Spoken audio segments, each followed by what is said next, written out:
station of Fox Sports. We are Fox Sports. We are Southwest. We won't see a walk-off win every night this season, but it's been fun so far. Perhaps the most impressive aspect of the win last night was the pitching. 12 innings, no runs, 5 base runners. As the offense looks to regain its stroke, good pitching is imperative. Tanner Shepard looks to provide just that as he makes his 3rd start of the season. Your Rangers and the Houston Astros meet again next on Fox Sports Southwest.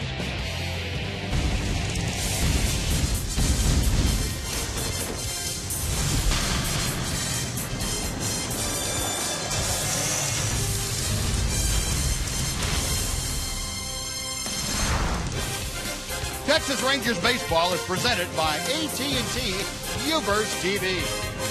Now the battle for Texas continues tonight on this very windy and warm evening here in North Texas. And so far, the team from the north has pretty much dominated the series. Tonight it's the Rangers and the Houston Astros. And welcome in, everyone, along with Tom Greaves, Steve Busby. Glad you could join us on this Saturday night of Rangers baseball. And, well, you know, for the last couple of years, Tom, the Rangers have really had it on easy street getting after the Astros. They have pretty much dominated so far. They really have, Buzz. When you look at the last 26 times the teams have played, the Rangers have won 23 times, and it's not a fluke when you look at the underlying numbers. The Rangers have averaged 3 runs a game more than the Astros. Their batting average is 90 points higher. Their on-base percentage is 100 points higher, and their earned run average is 2.5 runs better. When you put up those kind of numbers, it usually is going to come out to something like 23-3. Yeah, that's, you don't want to be in the Astros' shoes right now, but as we've talked about, the Astros trying to build something for the future, and they will continue that tonight. Tanner Shepard thinking about building for the future, trying to build off his last start in Boston. He looks for his first victory as a starter. We'll have the Rangers and the Astros coming up right after this on Fox Sports Southwest.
Southwest is brought to you by your Texas Ford dealer.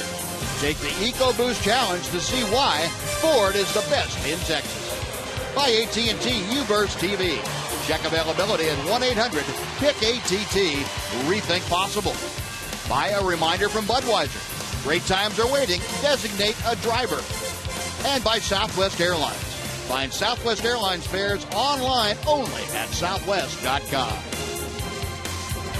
Well, a breezy night here at Globe Life Park. Tanner Shepard's taking the hill. And before we get underway, let's head down to the field. Emily Jones is waiting to join us. Em? Well, Buzz, as you know, a win is a win regardless of how it comes or when it comes. But after 3 straight walk-offs here at home, the Rangers do acknowledge that there is a little something brewing when it happens via the walk-off. When they start counting a little more, you know, once that playoff atmosphere gets here and you've been through that, you know, it kind of calms the nerves a little bit, and it kind of gets you a little more experience for that situation. And I mean, you can't I don't think you can practice it any better than doing it during the regular season. Not saying we want to do it every game, but it definitely helps. And not just the fact that they're building on those experiences so early in this season, but also, too, Buzz and Tom, you guys know the camaraderie that develops after a walk-off win and the celebration that ensues, and how the chemistry can start to kind of come together a little bit earlier in the season than it would have otherwise when you have situations like the one this team has been in the last 3 games here at home, guys. All right, yeah, thank you. Yeah, the emotion that is non-existent sometimes in baseball. That's about the most emotion you see. Tim Bogar and Rod Watson certainly getting excited about the walk-offs they've had. And we'll take a look at the Astros lineup tonight. Dexter Fowler again leads off. He's playing center. Alex Presley is in right. Jason Castro DHs this evening. He's hitting third. Jose Altuve is at second. Chris Carter gets the start at first. Carlos Corporan will catch. Matt Dominguez bats seventh and plays third base. He had the only 2 hits for the Astros last night. Robbie Grossman in left and batting ninth, the shortstop, Jonathan Villar. And Tanner Shepard's going to work, misses high and outside, and we are underway at Globe Life Park. And we'll check the Sonic scouting report for Tanner. He's 0-1. He's had 2 starts. His ERA is 9. Gave up 7 earned runs in his first start. Pitched a little bit better in Boston. 20.4 pitches per inning, though. That's what he wants to drop by, about 4 pitches per inning. That's what he'll be working on. He gave up 2 earned runs in 5 innings in Boston. Fowler not able to check his swing on that hard breaking ball, and Shepard's now with the advantage in the count at 1-2. Got a feeling if they hit the ball tonight the same way the Red Sox did, there's going to be 3 or 4 ground balls that won't get through the infield that the Rangers will have a chance to make a play on here. Call strike 3. Oh, that's a pretty good start for Tanner Shepard, and well, he just tied up Dexter Fowler like a hostage. 1 gone. And we'll take a look at the Ranger defense, delivered to you by Chicken Express. Rangers with the outfield that looks like Chu, Martin, and Rios, left, center, and right. Fielder at first. Donnie Murphy to start at second this evening. Anders at short. Kevin Kuzminoff again at third. J.P. Arancibia behind the plate.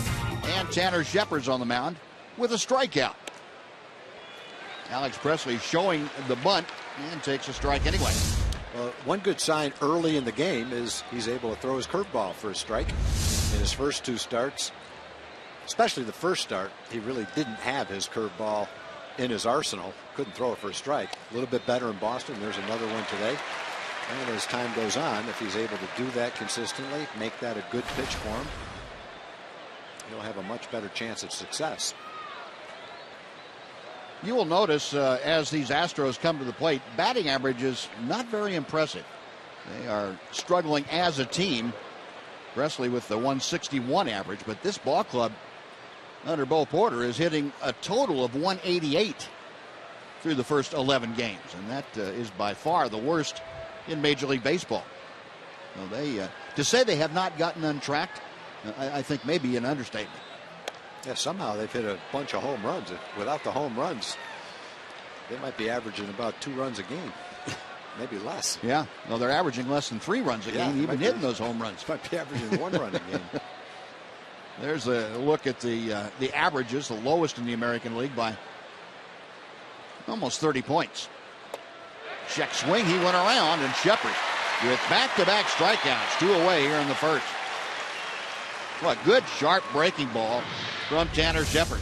Yeah, that's a good sign. Both his strikeouts have come on a curveball, and the curveball seems to be good enough and sharp enough that twice he's got swings like that, and curveballs down and out of the strike zone. You know, if there's one thing that Tanner Shepard can take away from watching Yu Darvish last night, it's that implementing that breaking ball.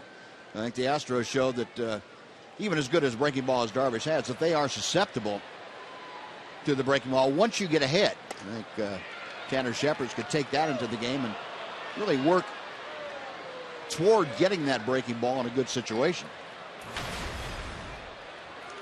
Jason Castro, who caught last night, DHing tonight. And there's a pitch on the inside corner. Took a little bit off. Got it over for a strike. It's 2-1, or 1-1, excuse me. 89-mile-an-hour changeup, it looked like.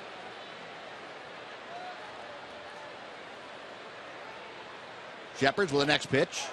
And the breaking ball down and in. And it got Castro. That breaking ball boring its way down toward his shoe tops. And Castro not able to get the feet out of the way. So he'll be aboard with 2 outs for Jose Altuve. Not too bad. He's cruising along, making a lot of good pitches, and just yanked that curveball a little bit too far down and in. Right off that toe. That's probably not going to feel very good, is it? No, I don't think so. At least it wasn't a fastball. The 1 on, 2 out. Jose Altuve now will hit with Castro at first. Altuve, 268 is the average. Little second baseman hitting in the cleanup spot. And first ball swinging. It's out of play to the right. Nice crowd on hand. Filing in tonight. Looks to be maybe a little bit larger than the last night. 36,000 plus on hand for the opener. And maybe a little more than that on this Saturday evening at Globe Life Park. Shepard, a set and a look at first. A ball and a strike. Altuve, 5 RBI. You can see he's enjoyed hitting against Tanner Shepard to the tune of 3 for 7 trips to the plate. All of Tanner's appearances, of course, against the Astros have been in relief. This is his 3rd major league start. Off the end of the bat out toward short. And a little flip by Andrus over to Murphy, and that'll do it. No runs, no hits. 1 left for the Astros. A half inning in the books. Astros nothing. Rangers coming up.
At bat now in front of the hometown crowd. And here's the Southwest Airlines batting order for your Texas Rangers. Shin-Soo Choo, the left fielder, leads off. He's followed by Elvis Andrus, then Alex Rios. Prince Fielder bats cleanup tonight, plays first. Kevin Kuzminoff across the diamond at third base. The DH is Mitch Moreland. Donnie Murphy plays second. The center fielder is Leonis Martin, and J.P. Arancibia catches and bats ninth. Our Sonic scouting report for Jarek Kozart. He's had 2 starts. He's 1-1. ERA a little bit over 4. Since his major league debut, his ERA is 2.28. 2.12 career opponent's batting average. Lefties have had a very difficult time against him. A 1.82 opponent's average against the tall righty. Came over from Philadelphia in the trade for Hunter Pence with some other players. And he can get it up there in the mid-90s, straight overhand delivery. One of those guys that throws in the mid-90s and looks like he's sneaky along with it. The breaking ball, he possesses a very, very good curveball. Doesn't throw a slider much, but straight over the top with a fastball and a good 12-6 kind of breaking ball. 1-1 to Chu. A little late swing and a miss, and Chu now down on the count, a ball and 2 strikes. Jinsu, as you saw, 353 with the average, the on-base percentage, an even 500. And the pitch is high. It's now 2-2. And Chu up there in walks also. He's been getting on base every which way. 7 walks in his last 6 games. Pitch is low and the count goes full. 3 balls and 2 strikes. So Chu trying to start the game off for the Rangers by getting aboard, and Elvis Andrus waiting in that on-deck circle. Payoff pitch. Got him swinging. Well, it looked like he threw a cutter right there. Yep. 94 miles an hour. Fastballs before that were 95 and 96. Looked more like four-seam fastballs. That last one had a little bit of movement to it. The Astros defense tonight, same as last night, with Grossman in left, Fowler in center, Presley in right. Carter's the difference. He's playing first base this evening. Altuve at second, Villar at short, Dominguez at third, and Carlos Corporan behind the plate. Dominguez the 12th overall pick in the 2007 draft. The one away, here's Elvis, a 10-game hitting streak. And he is tied for the second longest season opening streak in Ranger history. He has his sights set on 13. That was an Al Oliver hitting streak that started the 79 season off. Boy, I hadn't thought about Al Oliver in a long time. You talk about a good hitter. Holy cow. Kind of guy that you'd say gets out of bed on Christmas morning and hit. Nice short stroke, and he had line drives all over the ballpark. And Cozart misses low and away. It's 3 balls and no strikes, and we'll take a look at the Ford leaderboard. And there's the group that Elvis has joined, and all approaching Al Oliver, and a strike is knee high. Pretty good list there with Alex Johnson, who could also hit. Buddy Bell, Pete O'Brien, all of them starting the season with a 10-game hitting streak. 3-1 to Elvis. And ball 4 puts him aboard. And that's kind of Jared Cozart's M.O. He'll get a few strikeouts, and he'll also walk a few. He's averaged almost 5 walks per 9 innings at the big league level. Yeah, this year he's had a start against the Yankees where he didn't walk anybody. He had a start against the Angels where he walked 4 guys.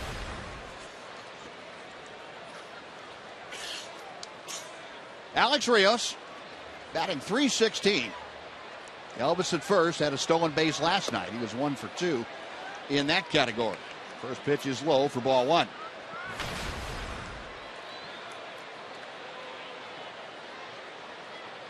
Alex 0 for his last 7. I'll tell you how annoying Jim Sundberg is. You don't have to tell me. I've you already know. Okay. Yeah. He just walked into our booth. I guess we ought to say why I said that, right? Well, no, you don't have to. Oh, there it is.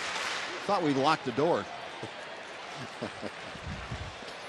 Apparently that door lock didn't work. 1-0 pitch. Softly to center field. Fowler coming on, and the ball hangs up for him. Throwing back to first base behind Elvis, but Elvis able to scamper back in time. There are 2 outs now, and Prince Fielder coming up.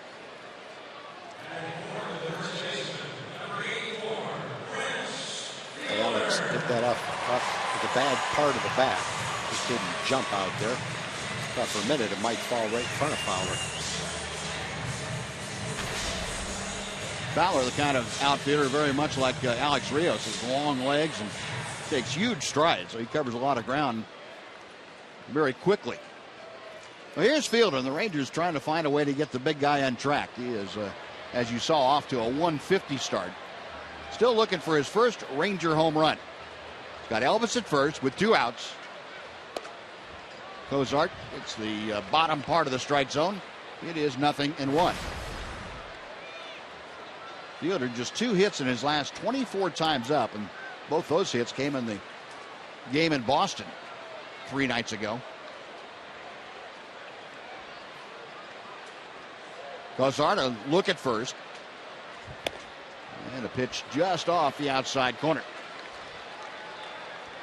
Great evening for Rangers baseball at Globe Life Park. Fans enjoying a very comfortable night. The temperature in the upper 70s. Breeze blowing in from right center field. 1-1, the count to Fielder. Hard hit, that's through the ship. Elvis to second. He's turning and heading for third. And there's one that found a hole for Prince Fielder. Rangers with runners at the corners and 2 outs for Kevin Kuzminoff.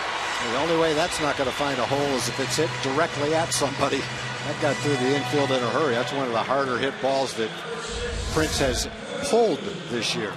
Got a good fastball to hit. Timed it right, got the good part of the bat on it, turned on it. That's nice to see.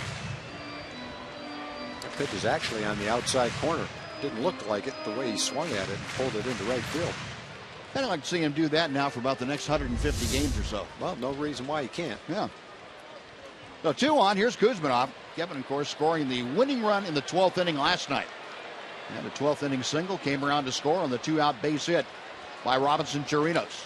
And the first pitch is a foul tip inside and all the way to the backstop. 0-1.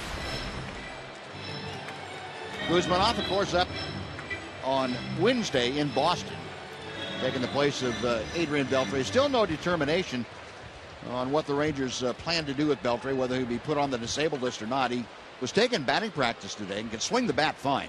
That's not a problem, but whether he can run or not is still the question mark. And Wash said they're going to look at him tomorrow. Hard hit ball, a hop over the glove of VR into left field. Elvis scores. Kuzminoff with a base hit. The Rangers lead 1-0. Got a curveball, first slower pitch that Cozart has thrown. Hung up there in the strike zone. And Kevin ripped that ball into left field just by VR. Looked like VR got to it. The ball bounced over his glove. It's the old hanger right up in his eyes. Yeah, Wash was saying, Buzz, that they're going to see how Adrian feels tomorrow. If he comes in feeling great, they might amp it up just a little bit more, push him a little bit. But really, right now, he got through the workout today, but they're not exactly sure where he stands until they see what happens the next couple of days. So just keep our fingers crossed on that. Well, first and second, a run across. Here's Marlin. And he takes that cut fastball on the inside corner for strike 1. Mitch at 258 for the season, a home run, 3 driven in, had a double his first time up last night. He's got Fielder at second, Kuzminoff at first. Here in the Ranger first. Check swing, hits a strike also. 0-2.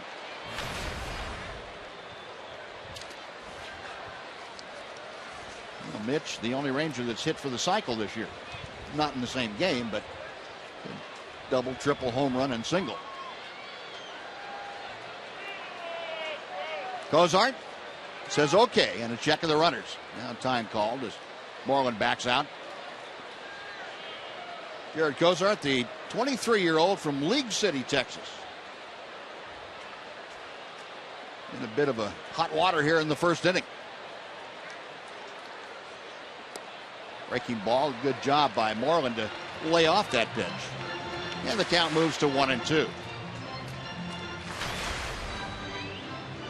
Last 4 games, the Rangers have really struggled. They were, prior to the last 4 games, leading all of baseball in hitting with runners in scoring position.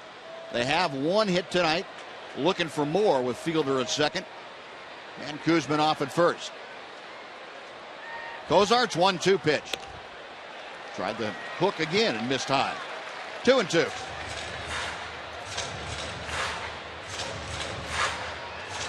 Watching Mitch during batting practice today, he was really making a concerted effort to hit the ball up the middle of the diamond.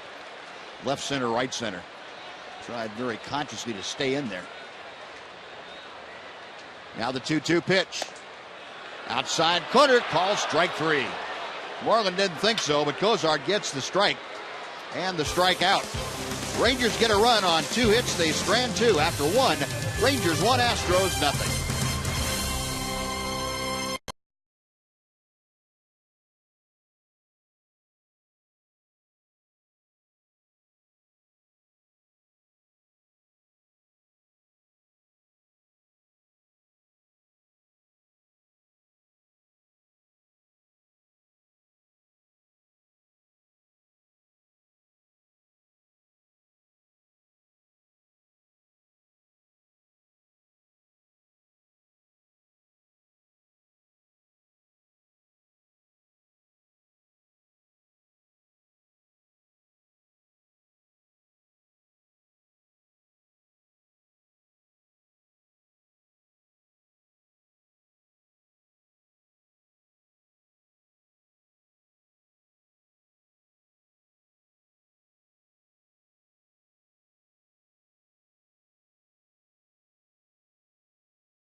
Now to Jim Knox. Jim. I appreciate it, Buzz. Check this little Ranger out. 1-year-old Hayden enjoying his very first game, having a good time. Attaway, buddy. Community Corner. Tonight we're talking about the Miracle League. The Rangers are proud to support the Miracle Leagues in Arlington and also South Lake. All their great programs they do. It's all about the kids having a good time despite their disadvantages. All kids are stars. To find out more about the Miracle League, log on to TexasRangers.com/foundations. All right, Hayden, way to go, buddy. I think he had a little food on the mind and not too much else. Tanner Shepard now with a 1-run lead to protect. Has fallen behind Chris Carter. 2 balls and no strikes to the big guy. It'll be Carter, Corporan, and Dominguez. And Carter pops it up. Shallow right field going out Murphy. Coming on Rios. Alex Rios makes the call and the catch for out number 1. Well, Carter's got some pretty good power. Tanner falls behind him 2-0 with fastballs. Threw him a fastball for a strike, and Carter got underneath and popped it up to right field. But that's not the formula for success. Get behind 2-0 and then throw a fastball. First inning, Tanner mixed in his breaking ball very well. Threw 3 or 4 of them for strikes. A couple of called strikes. A couple of good ones down and in that the left-hand hitter swung at. Here's the catcher, Carlos Corporan. He takes strike 1. That's a formula for success. Yeah, it is. Throw the first pitch, strike. Yep. At least that's what the pitching coaches tell us. Best pitch in baseball, strike 1, they say. I always thought any pitch you got back was a good one. Yeah, that's what I always felt. Yeah, if you throw a first pitch strike, it's a great pitch, unless they line it into the gap for a triple. Shepard's out in front of the count now. No balls and 2 strikes to Corporan. Switch hitting catcher, a 167. And the fastball just inside. Well, Shepard's trying to nail down that corner. Didn't miss by much. It's 1-2. Tanner, the 27-year-old from Mission Viejo, Southern California. 1-2 pitch. Way inside. And it evens the count now, 2-2.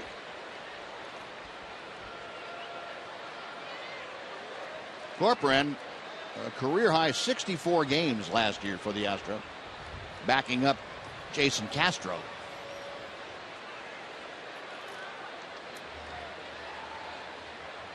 Next, Shepard's offering.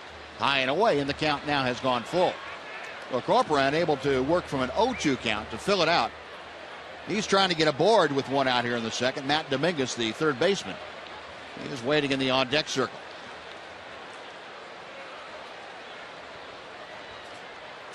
Corcoran out of that wide open stance. Shepard's to the wind. Payoff pitch. In the air to left field. Not hit very deep. Chu coming on. And Shin-Su able to get there in time to make the grab for out number 2. Well, the first 2 hitters, Shepard's has gotten in fastball counts and gotten them on fastballs. Yep, they've had fastballs when they're looking for fastballs and haven't been able to do anything with it. Lazy little pop-ups to the opposite field. Tells you Tanner's got a good fastball tonight. Going along, at least in the first inning, with a really good curveball. Now with the bases empty and 2 away, Matt Dominguez, the third baseman, steps in. Dominguez, as we told you, had both hits last night for the Astros against Ranger pitching. He broke up the perfect game bid by Yu Darvish in the 6th inning. Had a single to center field, had another hit off the bullpen later on. Astros limited to just 5 base runners last night, total. Well, that was it. First time in 50 years that a team only had 2 hits in 12 innings? Yeah, first time in 52 years, I think it was. But 1962 was the last time that happened. Well, by far the best breaking ball that Tanner has had in his 3 starts. He's just dropped 2 of them in there to Dominguez. Good, sharp breaking curveballs. Now the 1-2. On the ground to Kuzmanov, who stays down nicely with it. Throw is on the money, and that'll do it for the Astros. 1, 2, 3, and out are the Houstons. Inning and a half in the books. Rangers 1, Astros nothing. Fox Sports Southwest.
Photo to us for a chance to have it shown in our upcoming broadcast. And that's all thanks to AT&T. Got a new hashtag for you. It's hashtag Southwest Fan Photo. And we'll start selecting your photos to be aired as the season goes on. So get those photos into us as quickly as possible. Donnie Murphy, bottom third of the Ranger order here in the 2nd inning. Texas on top, 1-0. Jared Cozart gave up a run on 2 hits in the first, and this is high. 1-1 to Murphy. Donnie at .217, no home runs and 3 driven in.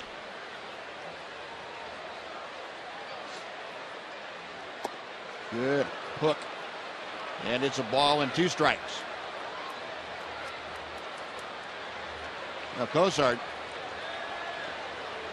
known to have the one of the top 2 or 3 curveballs in the entire Astros organization.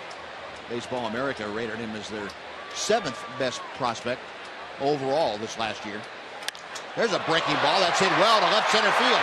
Up the alley, Dexter Fowler going over, can't get it. It's 1 hop and to the wall. Stopping at second with a leadoff double is Donnie Murphy. And it's great to have a good curveball, except when you hang it. Well, the 2 hits that have hurt him in the game have both been hanging curveballs. Kevin Kuzminoff ripped a hanging curveball in the left field for an RBI single. And now Donnie does the same thing with a hanging curveball into the gap for a leadoff double. Almost the exact same pitch. Hanging inside part of the plate. Pretty good pitches to hit.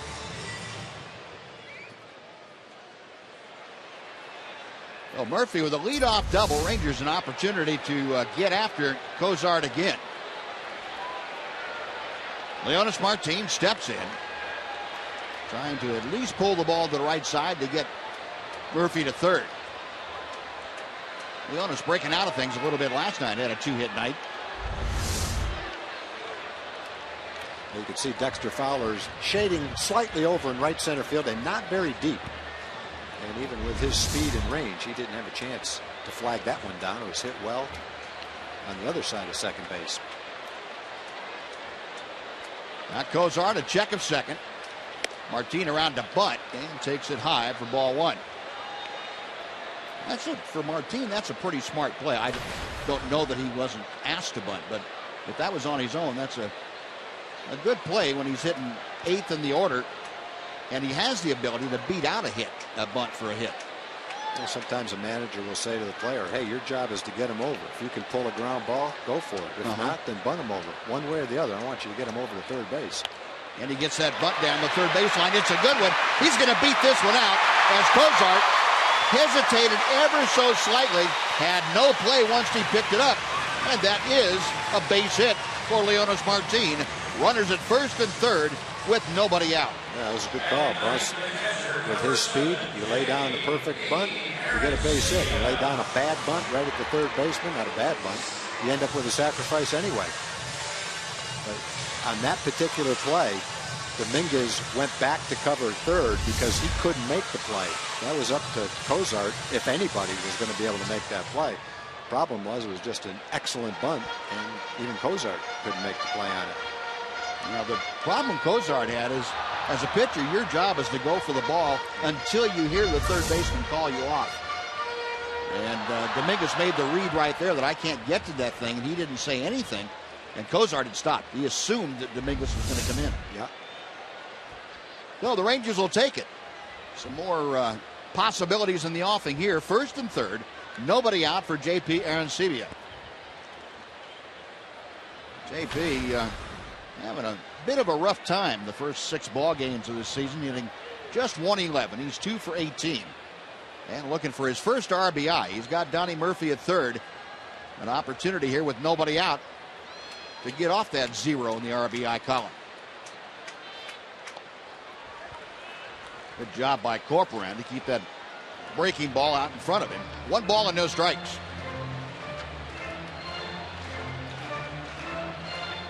Rangers with 4 hits against Cozart. Rangers had the win over Cozart last year, the only blemish on his record after he came to the big leagues. The right-hander's ready, a check of the runners. Now the 1-0 pitch. Way inside, 2-0. Well, Arancibia, who is a very good fastball hitter, and very much a fastball count, with a guy like Cozart on the mound. You got Cozart kind of talking to himself. Nods in agreement, checks the runners. The 2-0. Had a good rip at that fastball, fouled it straight back, and it's 2-1.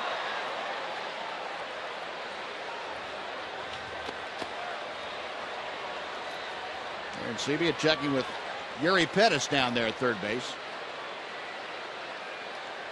Ranger third base coach flash the signs out to everyone concerned. Infield playing back. Astros will gladly give up a run if they can get a double play. 2 balls, 1 strike. And Cozart not able to get together on the signs. And both middle infielders now, Jonathan Villar and Jose Altuve, are coming to the mound.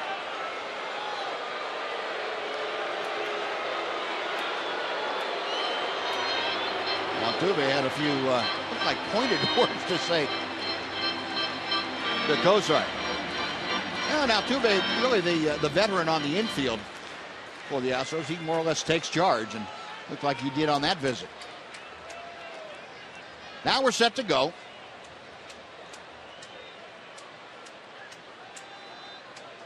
There goes the runner from first. A ground ball to short. They will stay out of the double play. In to score is Murphy. Thrown out at first is Arancibia. But by starting the runner, the Rangers get a run and only 1 out. So good job by Arancibia putting that ball in play. And Arancibia gets his first RBI in a Ranger uniform. 2-0 Rangers. Now, Leonis had the kind of break, kind of jump on that steal attempt that he might have been able to go in standing up. And he just kind of trots into second base with no play on a force out at second. Still have a man in scoring position. And it takes the Rangers back to the top of the order for Shin-Soo Choo, who struck out leading off the game tonight. And a little bluff move into second base by a Villar, and Cozart didn't see him in time to make a throw. Leonis Martin at second, and the bunt single. Choo takes a knee-high strike, 0-1.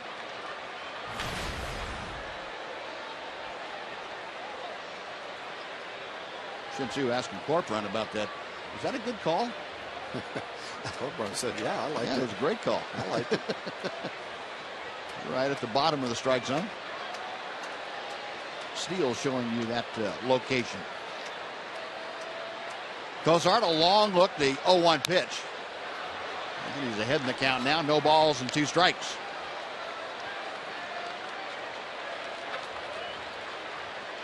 Well, most of Cozart's fastballs cut just a little bit. And if he gets to the point where he can pinpoint that fastball, that little cutting action where he wants to, at 94 to 95 miles an hour, that's going to be a bat breaker. Couple of looks to second. And call strike 3. That cutter back over the outside corner. Strikeout number 3 for Cozart, and there are 2 gone. Second time that he has gotten Choo. Trying to throw it away. Looks like he did. Boy, the way the catcher reached for that didn't look like it was on the outside corner, did it? He had some late movement to it. Well, here's Elvis, who walked and scored in the first inning. Trying to increase the Ranger lead. It stands at 2-0 right now. Martin at second base, and Elvis fouls off that first pitch. You know, you mentioned, Tom, the numbers for Cozart against left-handers, better than against right-handers. 180 or so the batting average for left-handed hitters.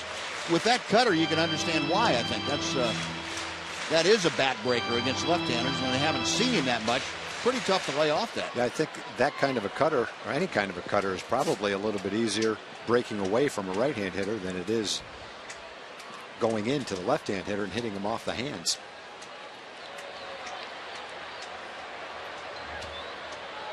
And Cozart taking a look. Tanner Scheppers enjoying every moment of this.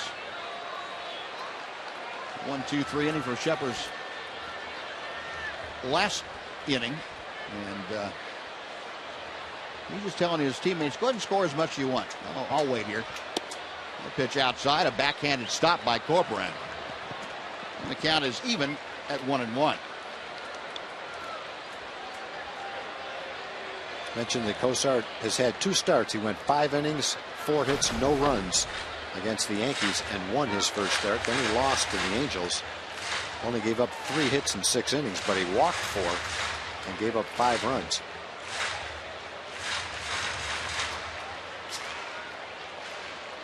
Corcoran talking to home plate umpire Rob Drake a bit. It looked like Drake was trying to get Cozart to speed things up. Right back to Cozart. Straightens up and throws on to first. That'll do it. But Rangers get another run on the board. A run on 2 hits and 1 left. After 2, it's Texas 2, Houston nothing on Fox Sports Southwest.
Good San Antonio word also from SeaWorld, the SeaWorld ambassador Bud on hand. Yes. Great to have you guys out. Oh, nice.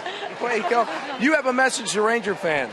I do. You know, the Ranger fans are so good to San Antonio. They come to us for their vacations, and we want to re-invite all the Ranger fans to come to San Antonio. And you can find out so much information on visitsanantonio.com. But we're just kicking off our Fiesta season, which is over 11 days of 100 events. So come on down the next couple of weekends or throughout the summer, and you can explore the city, SeaWorld San Antonio, Fiesta, Texas, and the Natural Bridge Caverns, and I can go on and on. There you go. You can also explore Bud as well, right, Clay? It's important to connect with wildlife like this. You're getting up close. That's what SeaWorld San Antonio is all about, animal connections. Can Bud put the stranglehold on you? You know what? He's a constrictor, but you're not a rat or mouse. What about bite? You know what? Anything with a mouth can bite. 100 teeth inside that mouth right now.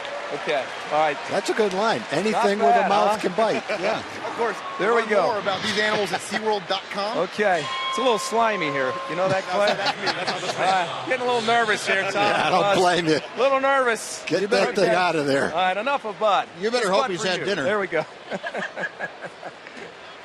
Oh. Yeah.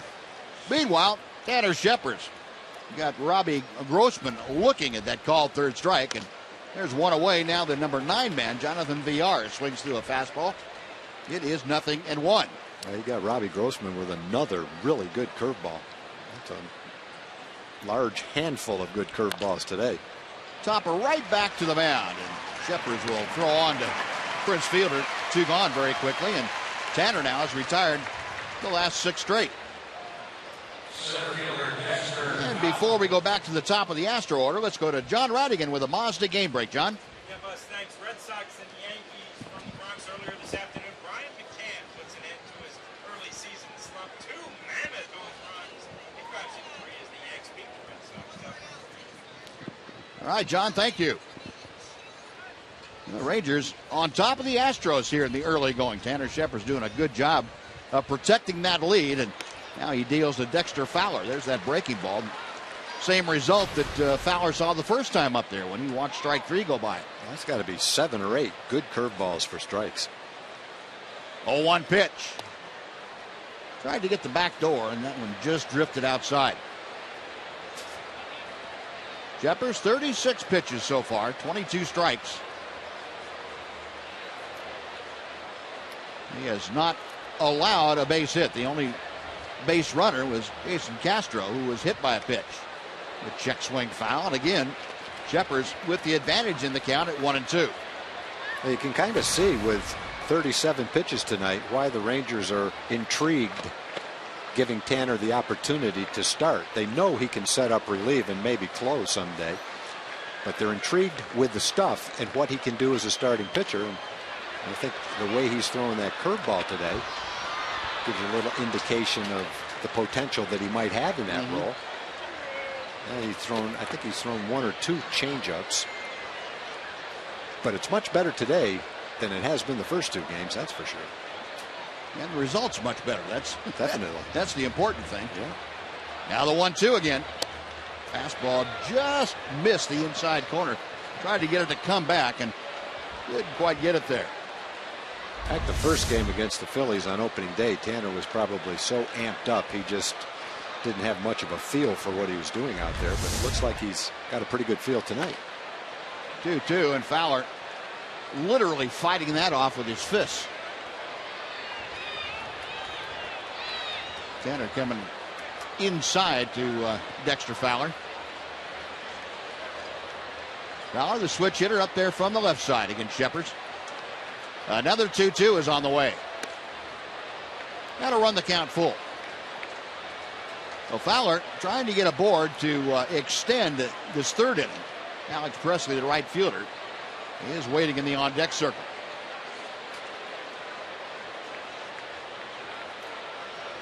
Aaron Seavey out very quickly to say something to Tanner Shepherds. And the big right-hander goes into the wide. Payoff pitch, got him swinging. Fastball right on by Fowler. 4 strikeouts in the game. Another 1-2-3 inning for Shepherds. After 2.5, the Rangers by 2.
Southwest is brought to you by Southwest Airlines.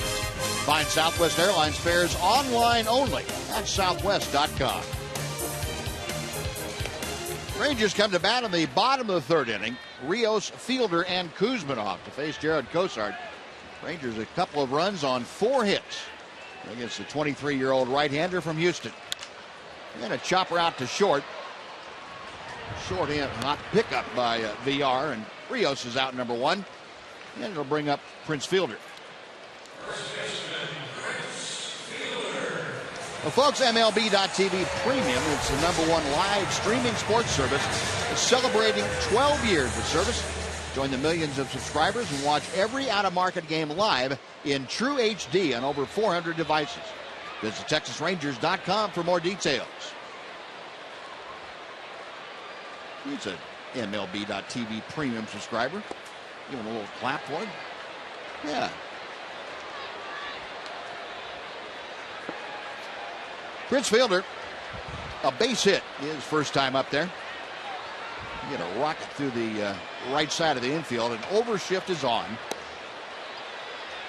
And this just about as extreme an overshift as we have seen anybody, with the third baseman Matt Dominguez almost on the or almost right back up the middle. He's way over there.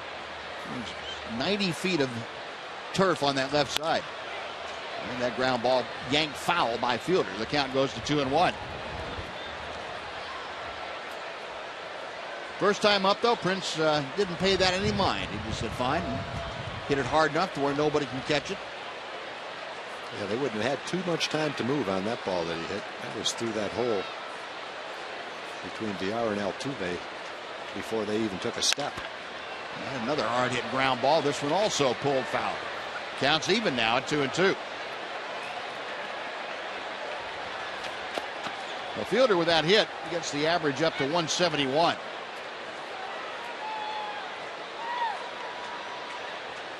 One out, base is empty. Jared Cozart to the line. And another one down that first base line.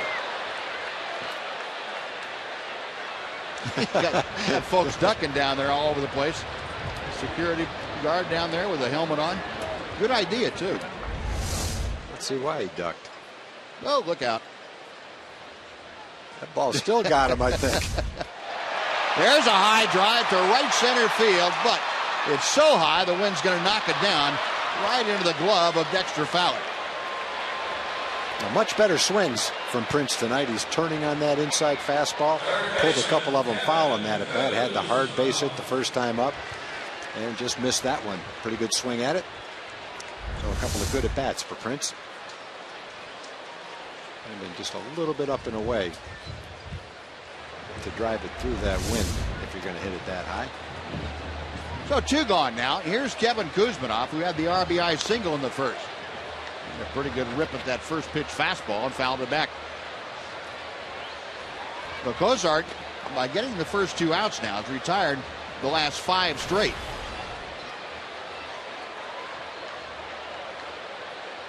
Kuzminoff, a .500 hitter in his brief stay at the big leagues. Had a great spring. I remember he at 370 down in Arizona. Last player sent to Round Rock at the end of spring. Inside and got it. And that, fortunately, Kuzminoff wearing a little body armor on that left elbow. Sounded like that's what it hit. Well, hopefully it didn't hit his elbow. And by the way, he's trotting down to first base. Doesn't look like it did. Let's take a look.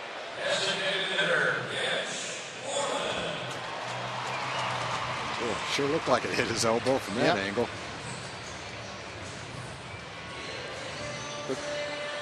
So you got the pad a little bit below the upper part of his elbow. Maybe that's what knocked the pad down. Could have been. So Kuzminoff aboard with 2 outs. And now Mitch Moreland steps in. Moreland called out on strikes to end the Ranger first. And gets a strike called there to start this at bat.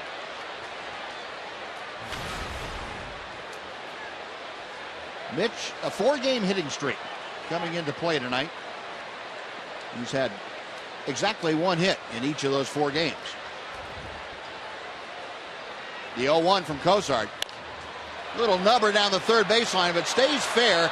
It's a base hit. That would have been nice. But it just veered off into foul territory before he got to the bag. A little too much spin on it. He hit it right off the end of the bat, which imparts a lot of spin on the ball. And it was trying to hug the line, but the spin caused it to go into foul territory.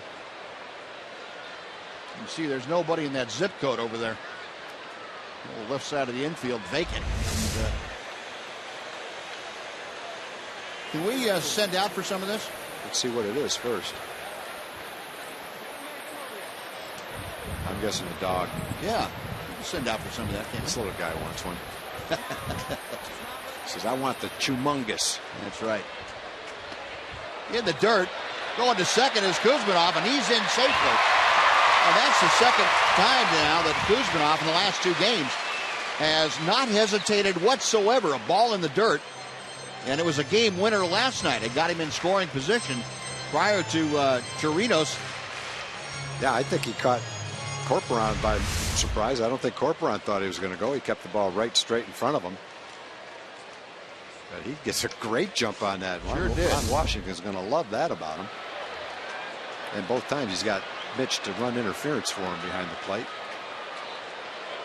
Last night, there's no way that Castro could get the ball off with Mitch there. Corporon maneuvered around him a little bit, but not in time to get Kuzminov.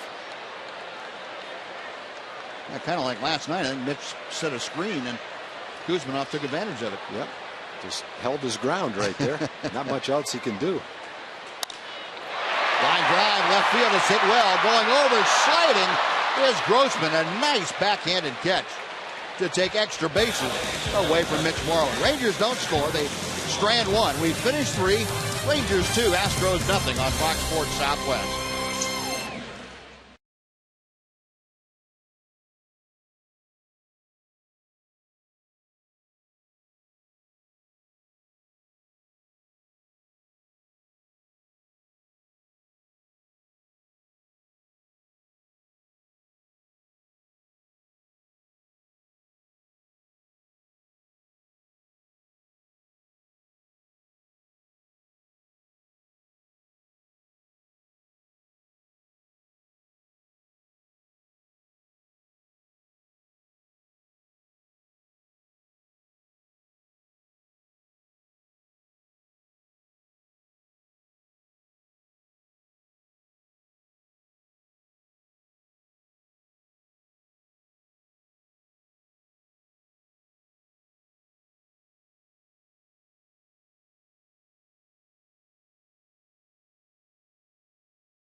To nothing, and Tom and Buzz mentioned at the top of the show, still no Adrian Beltre, still trying to figure out what to do with him.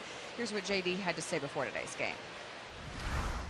The last thing we want is for him to, to grab on him again, and then he's down for 2 or 3 months instead of 2 or 3 weeks. I think 2011 that happened. He tried to come back a little early from a hamstring. He missed an additional 3 weeks because of it.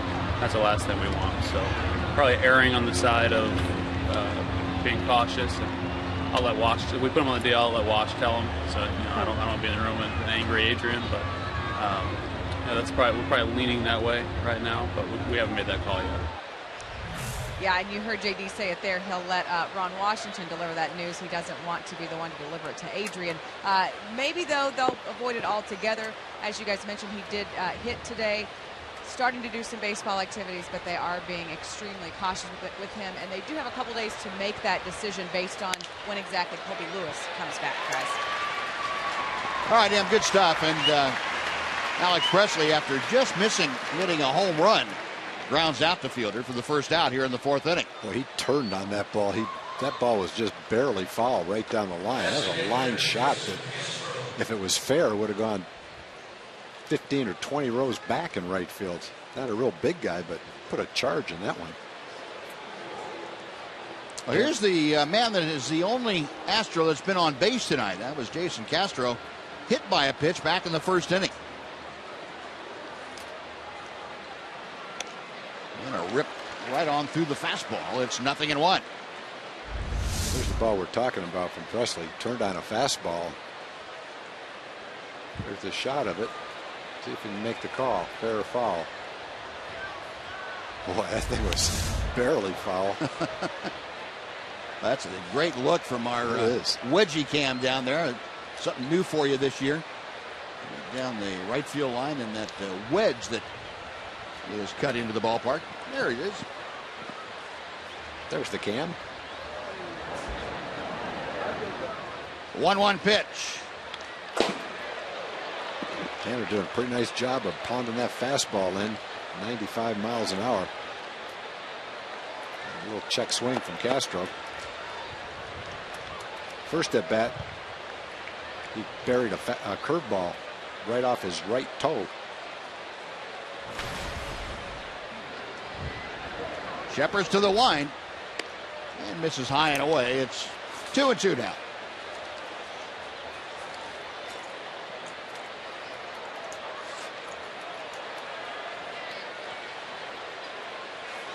Shepard's a look in to J.P. Arancibia.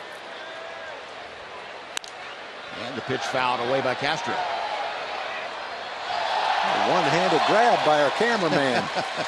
Nice play. Multi-talented. How about a bow? Nope. Very modest. Another 2-2. The count has gone full. So with one out, Castro trying to get aboard against Shepard. He'll be followed by the cleanup man. That's Jose Altuve.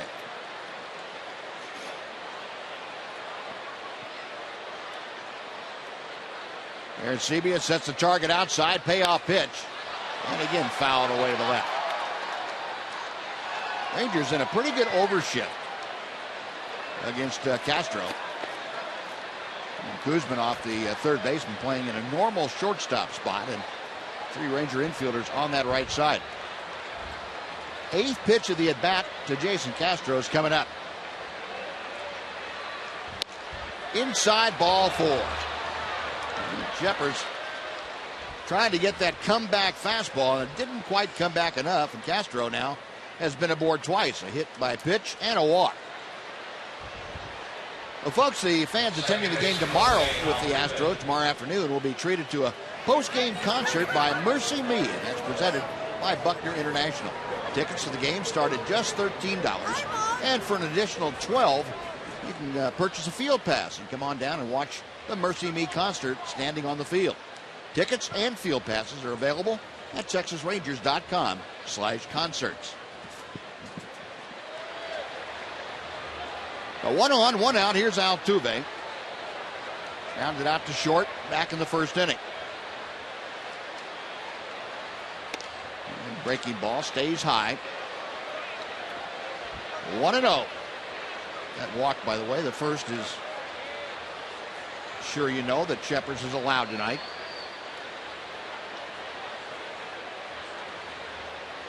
Right-hander okays the sign and sets. Altuve a little late on the fastball. It's 1-1. It might have helped him out a little bit. Could have been ball two.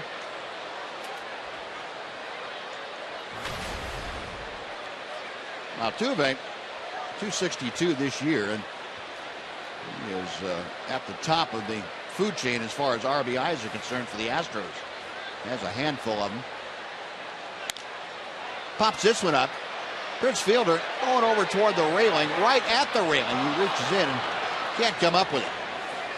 Commissioner's box over there kind of got in his way, and back in the first row.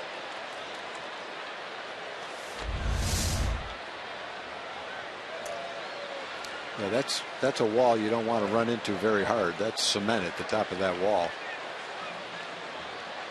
Couldn't quite reach it anyway.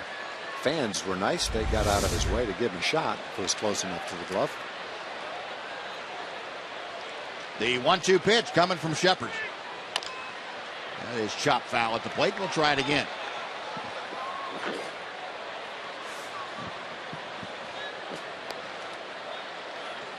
And Altuve, a very aggressive hitter. Not your prototypical fourth place hitter, but you put he and Castro back to back in this order. And that's probably the best chance the Astros have of stringing together a couple of hits. Loop to right field. That's going to fall in front of Rios.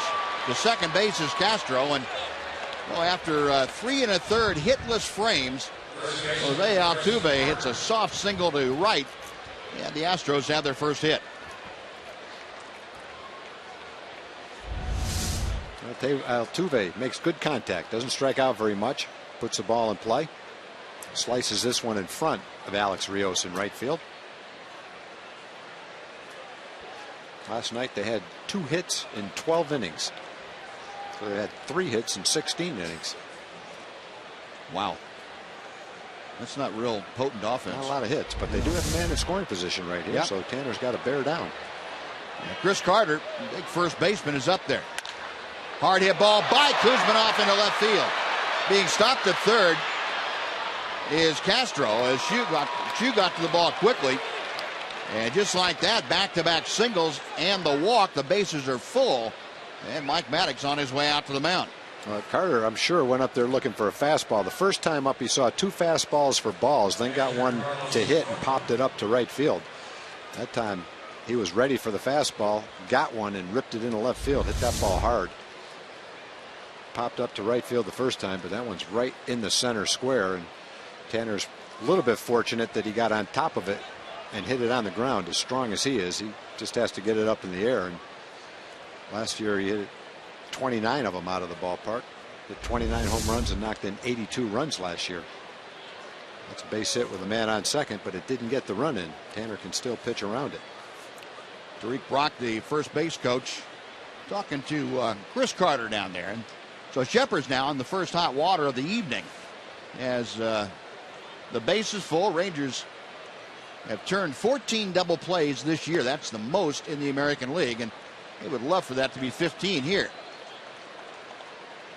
Corcoran takes the first pitch low. Rangers playing the infield back.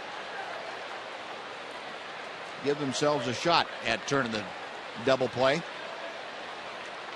Corcoran, a fly ball to left field, his first time up there. And this is skied to left center field. Should be deep enough to score the run. Tagging at third is Castro. HOU's throw is going to come into third, and Castro comes down the line, steps on home plate, and the Astros are on the board. It is a 2-1 Ranger lead. Well, Corcoran gets a sac fly, driving in his second run of the year.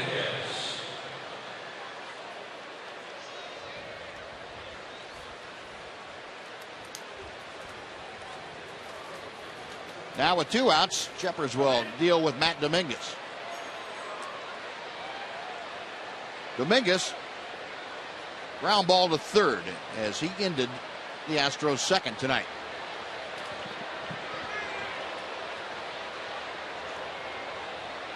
Altuve at second, Carter at first.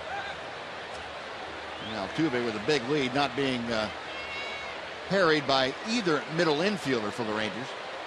Elvis Andrus, the shortstop, playing over toward the hole against Dominguez, and Donnie Murphy, the second baseman, back at the cut of the outfield grass. Good breaking ball, and that drops in and over for strike one.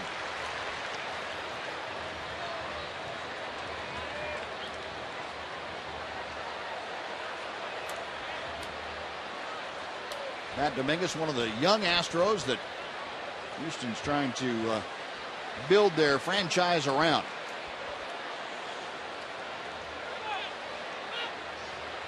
Now Shepard will step off as Donnie Murphy getting back to the bag at second.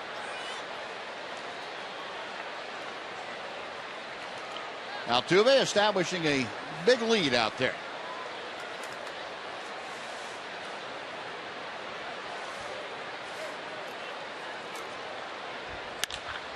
Base hit to center. Here comes Altuve around third. Up with the ball, Martin, and in to score Altuve. And we got a brand new ball game. Dominguez with the RBI single, and it's a 2-2 tie.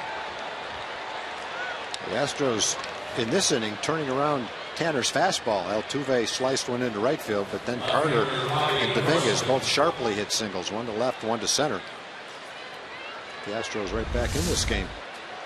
They had 2 hits last night. They got 2 runs tonight. That's the second fastball that's been hit right down the middle of the plate. The one Carter hit and the one Dominguez hit, and they both have home run power. So it's probably pretty good they made that kind of contact and hit the ball on the ground both times. Here's Robbie Grossman, who was called out on strikes his first time. He swings through a fastball. It is 0-1. Well, the Astros a couple of runs across on 3 hits and a walk. You still have Carter at second base, Dominguez at first. Jeffers trying to keep the score right where it is. 1 ball, 1 strike. Matt Dominguez 3 for 6 in this series. The rest of the team, how about 2 for 44?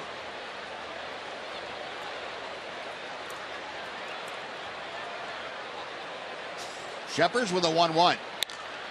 That's a high drive hit deep to right field. Back is Rios at the wall. It's gone.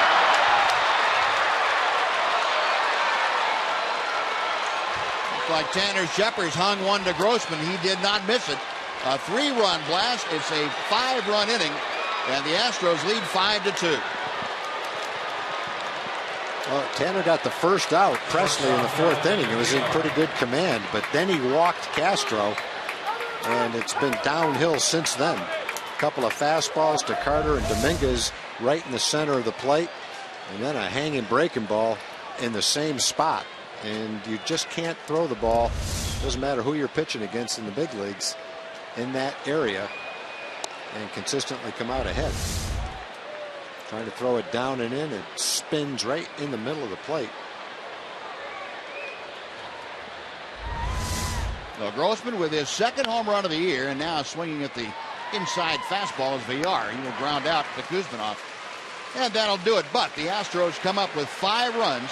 They had 4 hits, nobody left. After 3.5, it's now Houston 5, Texas 2.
A lot of Ranger fans right now sitting in Prince's Kingdom. This is in the outfield. They randomly put up Prince's Kingdom sign, and fans who show up to the game, they may never know, but hey, they're sitting in Prince's Kingdom. They receive a crown, courtesy of Key, also a nice shirt. And if Prince hits a home run over the sign, this time it's in left field, the fans receive a drink here. I bet you guys didn't even know that at Globe Life Park. So a pretty good deal here, Buzz. Prince's Kingdom, fans look for that here at Globe Life Park this season. Buzz? All right, Doctor, thank you. Yeah, that's great to keep an eye on out there. So they're going to move that around a little bit, huh? Well, Prince came up a little bit short last time and flied out to deep center field, but he'll have a rip at that. Breaking ball to Donnie Murphy, and that's rolled foul up the third baseline. Bottom third of the Ranger order, facing Jared Cozart, who now has a 5-2 lead with which to work. Murphy started off the Rangers' second by doubling to deep left center field. Came home on the ground out by J.P. Arancibia. 1 ball and 2 strikes. The Astros put together a hit, or I should say a walk, and 4 hits in that top of the 4th inning to score their 5 runs. And Tanner had a good pitch count. He got the leadoff hitter. And then the walk just really set the stage. Astros hit the ball hard. Yeah, I think your observation too, Tom, about too many pitches in the middle of the plate, that's gonna doom you, and probably go back to a lapse in concentration, a break in the concentration. 1-2 pitch is high, and the count evens. And once he got in trouble, he wasn't able to make the pitch to get out of the inning. Just kind of snowballed on it a little bit. Next thing you know, what seemed like a nice, comfortable 2-run lead turned into a 3-run deficit. Happened quickly. Out of play to the right, and we'll try the 2-2 again. Well, the Rangers have certainly shown the ability to come back in this ballpark in particular. They're 3-1 here at home. All 3 wins have been of the walk-off variety. The 2-2 on the way. And a twisting foul down the right side. Again, back into the seats. Donnie Murphy with that double now has raised his average to an even 250. Rangers as a team, 258 coming into play tonight. That was 5th best in the American League.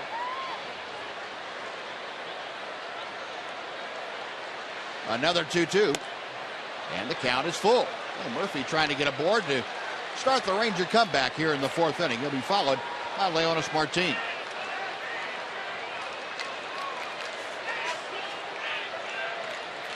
Cozart has walked 1. That was back in the 1st inning. Elvis Andrus came around to score. And ball 4. We'll see if the same holds true.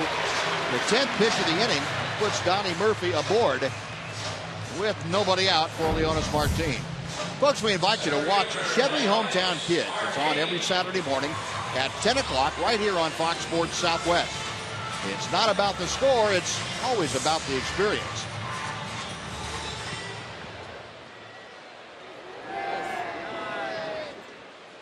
Leonys Martin dropped down a bunt and beat it out in the 2nd inning. Up the middle, into center field, a base hit. Murphy making the turn. He is motoring toward 3rd, and he's in standing, and back come the Rangers. Well, let's see, as you said, Buzz, if the leadoff walk for the Rangers opens up the floodgates like it did for the Astros in the top of the 4th inning. Good start. Long at bat for Murphy. He worked the walk, and then right off the bat, early in the count, Leonys finds a hole up the middle. 1st and 3rd, nobody out. Astros, as we mentioned, have used the long ball pretty effectively this year. They haven't scored much, but they've hit home runs. The Rangers, on the other hand, have scored a few, but they haven't used the long ball. They could use one right here, though. Well, J.P. Arancibia got his first RBI of the year with a ground out in the 2nd. Got Murphy at 3rd, Leonys Martin at 1st, and the big hook from Cozart drops in for strike 1. And JP with the average at 105 for the year. It's 2 for 19. Trying to put a mark on the run column for the Rangers here. Another curveball, and that's over for a strike.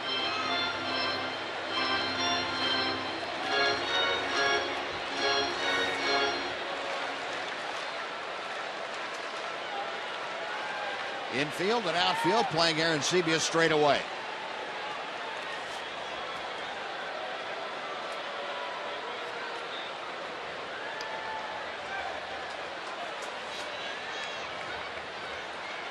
Cozart reading the signs. The right-hander sets at the belt.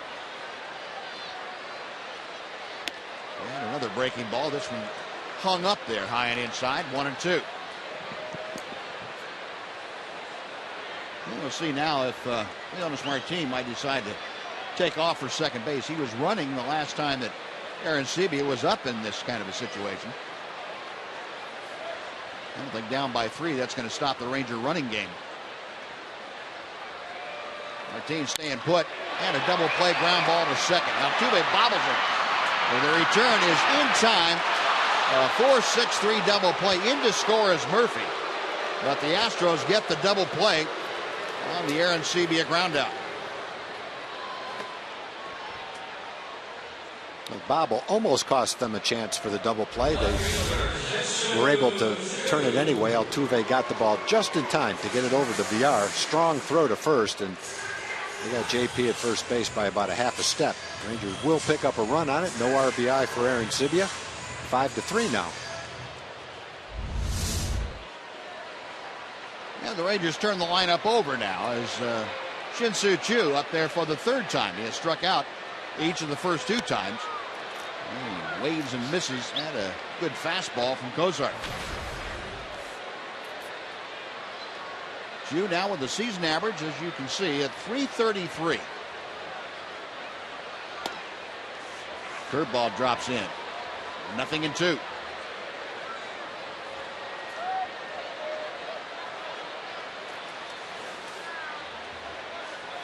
Cozart winds and misses in the dirt. That breaking ball buried right behind home plate.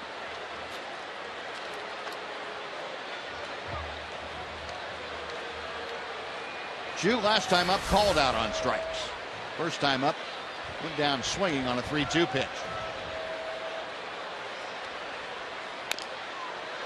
That one pounded right down on his front foot.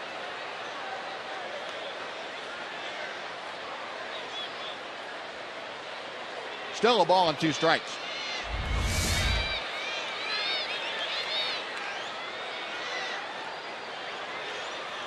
They got a piece of that ankle guard, but also a piece of the instep. Choo back in. Cozart reading the signs. And calls strike 3. Choo didn't think so, but he has been caught looking for the 2nd time tonight. And the Rangers are out in the 4th. They get a run on a hit, nobody left. On to the 5th we go. 5-3 Houston.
Five to 3. We go to the top of the 5th inning. Great to be back home, because that means we get to welcome Mark McLemore in for the 5th inning on our Fox Sports Southwest telecast. Mac, good to see you again.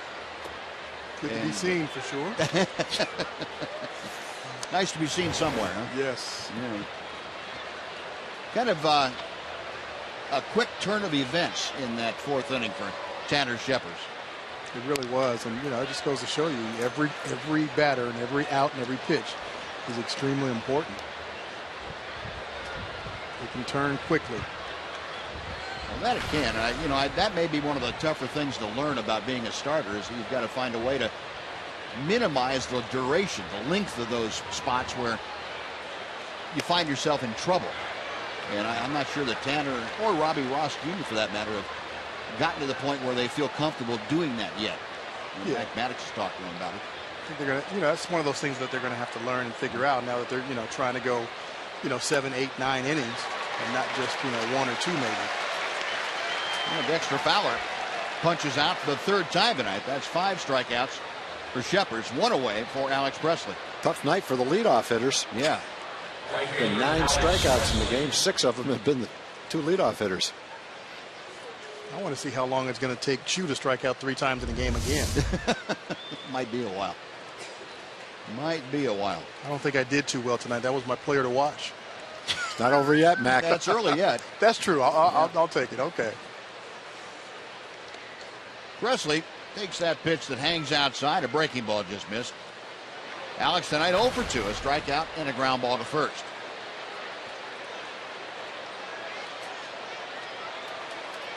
Presley hitting a .152 for the season. And he chops one out toward short. Elvis handles that easily. 2 gone.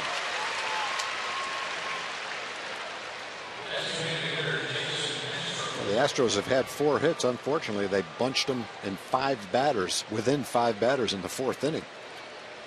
Took advantage of several pitches right near the center of the plate. Sometimes you get away with those pitches, sometimes you don't. In that case, in the 4th inning, Tanner just didn't get away with them. Yeah, he had a 5-hitter streak there where he was having a hard time getting the ball out of the middle of the strike zone. A rip and a miss by Jason Castro.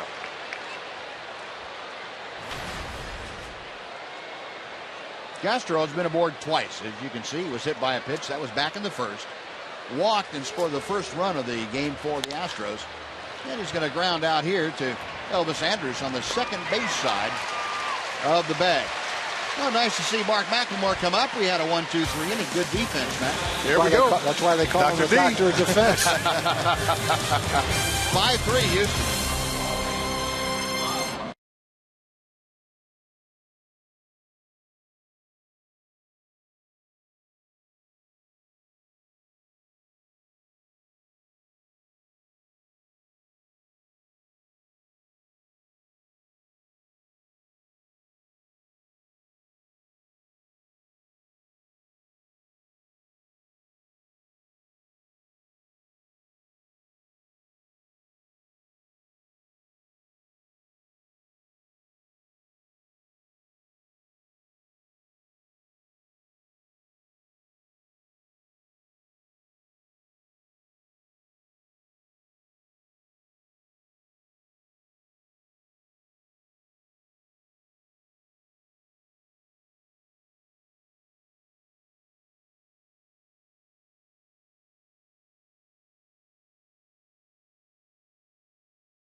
Ubers TV giving you an update on tomorrow afternoon's game.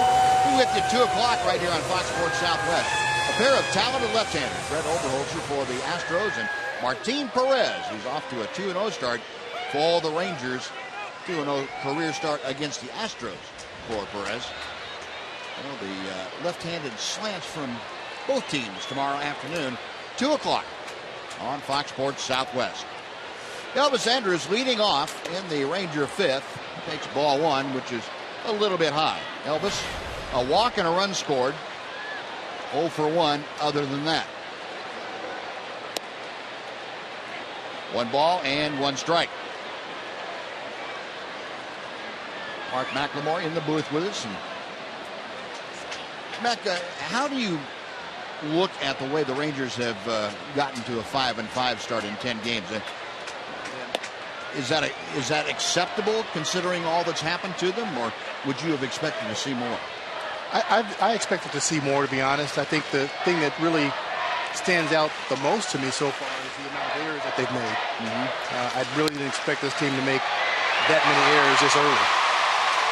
And Elvis Andrus going the other way, extends his hitting streak. Now the second most in Ranger history to start a season. That's base hits in 11 straight games. Well, congratulations, Elvis. He's now got his sights set on Al Oliver up there at 13.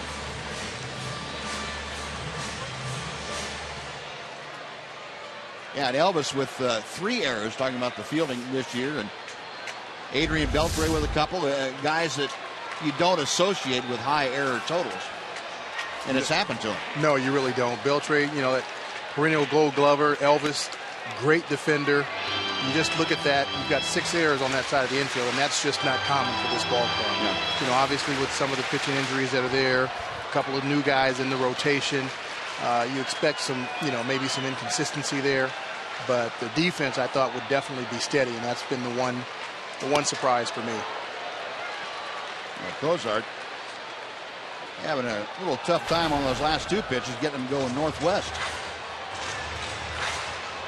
2-0 the count to Alex Rios, who has flied out and grounded out tonight.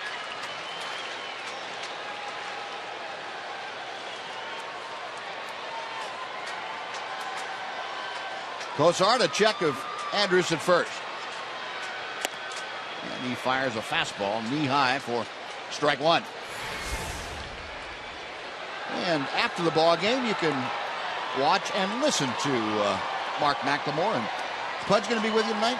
No, he's not. He was here for the tonight. pregame, but he had another event scheduled for tonight or something. So, yes, he won't be back. I'm not sure when he's going to be back. Well, you and John Radigan will take care of all the analysis and features on Rangers Live after the ball game. We have it all down, ready to go. 3-1. Rios waiting. Elvis with the lead at first. Double play ground ball to VR. Altuve. Carter.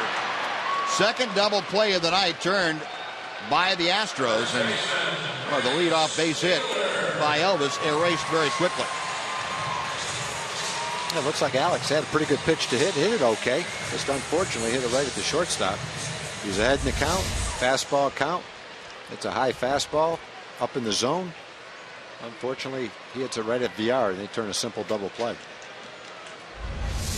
Well, base is empty. Here's Prince Fielder. 1 ball, no strikes. Fielder 1 for 2.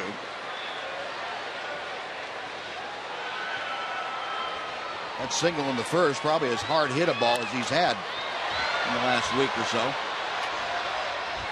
Didn't miss the one he hit to center field by very much, getting it out of here.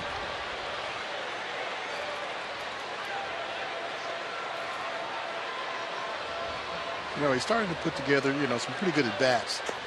You'd like to see, obviously, better results, but I think as a hitter, you kind of, you start with baby steps. You want to have good at-bats, then hopefully those will be positive ones, and I think Prince is starting to get those positive results. He's gone on strikes here. Cozart, a dandy hook. Well, it ends up being a 3-up, 3-down. The base hit is erased by the double play. Matt, thanks for joining us. We will catch you after the ball game. 5-3 the score. Astros on top.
is brought to you by your Texas Ford dealer.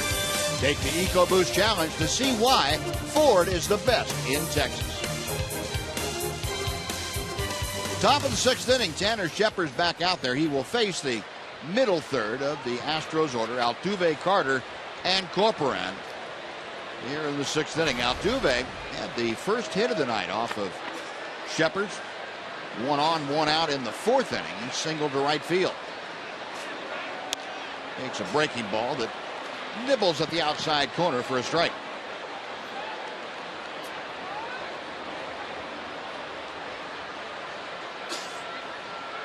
Another breaking ball that hangs inside. It's 2-1. Altuve, other than the single, has grounded out this evening. The Astros 5 runs on 4 hits and a walk. And Altuve pops it up. Way up in the air, coming on is the left fielder Chu, and Shin-Su makes the catch. That is out number 1, and let's go and say hello to Jim Knox again. Jim. I appreciate it, Buzz. Earlier this evening, the Fox Sports Fan Express rolled in here at Globe Life Park, and on hand, a ton of North Texas students. That's right, a big happening in Denton this afternoon because they had their annual spring football game, and you'll never guess who coached the football game. The Fox Sports Southwest girls, Kami and Liddy. Are you kidding me? Yeah, we did a really good job. We did. Yeah, it was such a great and fun atmosphere. We brought all these people from Denton to the Rangers game. Couldn't be a more perfect game.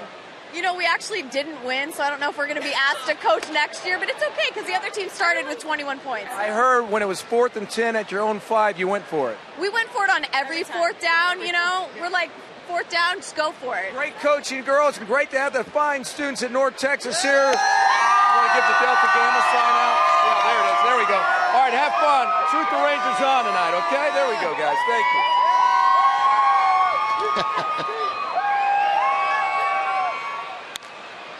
Carter fouls off the next pitch. That was a 2-1 offering, so it evens the count now at 2-2. They're having so much fun, they don't really care who won the spring football game up there. Well, Carter had a good at bat the last time up. He whipped a single into left field on a fastball. Offered at that one a little bit out of the strike zone, probably. Then Matt took your suggestion, Tom, brought his glove with him. Good for him. Caught a foul ball. Probably wouldn't have caught it without the glove. That's right. Probably had that smile for the rest of the night, too. Check swing. He went around, and that is a strikeout. Number 6 for Tanner Shepard. There are 2 gone with Carlos Corcoran coming up. And let's take time here for a Mazda game break with John Radigan. John?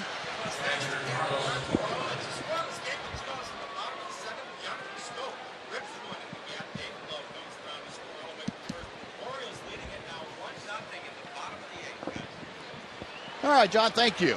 Here it's 5-3. The Astros leading the Rangers. Carlos Corcoran had a sacrifice fly, and this time he is hit by a pitch. Almost gotten hit his first time up there, and Tanner Shepard's boring that pitch inside to him, and just did catch his jersey. According to Rob Drake, the home plate umpire. As he bends back, the uniform blouses toward the front a little bit, and it just ticked it. Umpire probably heard it. Or did he?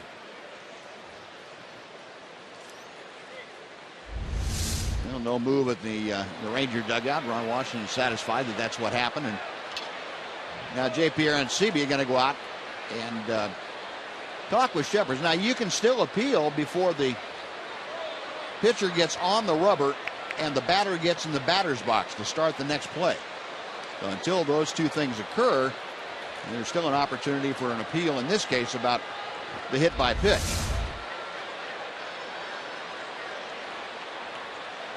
Pretty tough to decide one way or the other, though. I don't think I'm going to bet the house that that didn't tick the uniform. Probably not worth the challenge. You might have a bigger one coming up if you lose that one.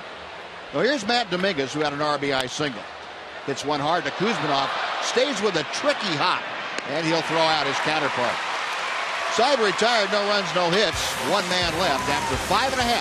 Astros 5, Rangers 3 on Fox Sports Southwest.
Now it's time now for the Sonic Slam Inning, brought to you by Sonic. Tonight's jackpot is worth $1,100 and dinner for two at Sonic Drive-In.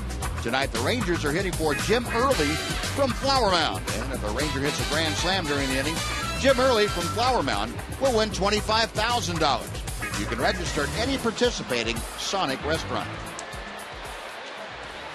Kevin Kuzminoff starting things off against Jared Cosard.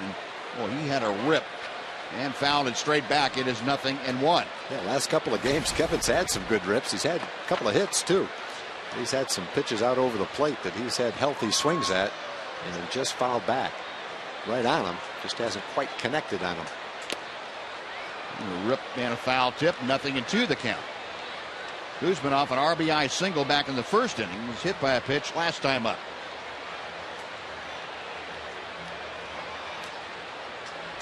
Cosart back to the plate.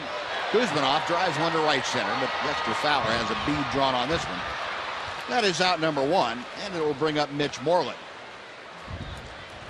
Cosart making his third start of the year. He worked 5 innings against the Yankees back on the second in his first outing, and last time out against the Angels he worked 6. Gave up 5 runs on just 3 hits and 4 walks in that game. And here tonight he has given up 3 runs so far on 6 hits. Working with 1 out in the 6th inning. Moreland chops one foul. 0-1. Mitch called out on strikes and lined to left field.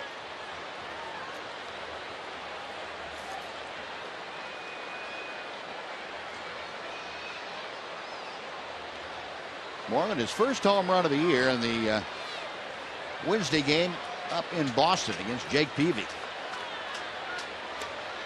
Big breaking ball, and that cuts the strike zone in half. It is 0-2.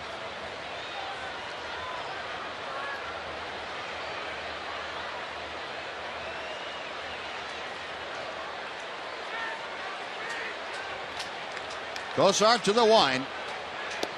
And Moreland able to lay off that low breaking ball.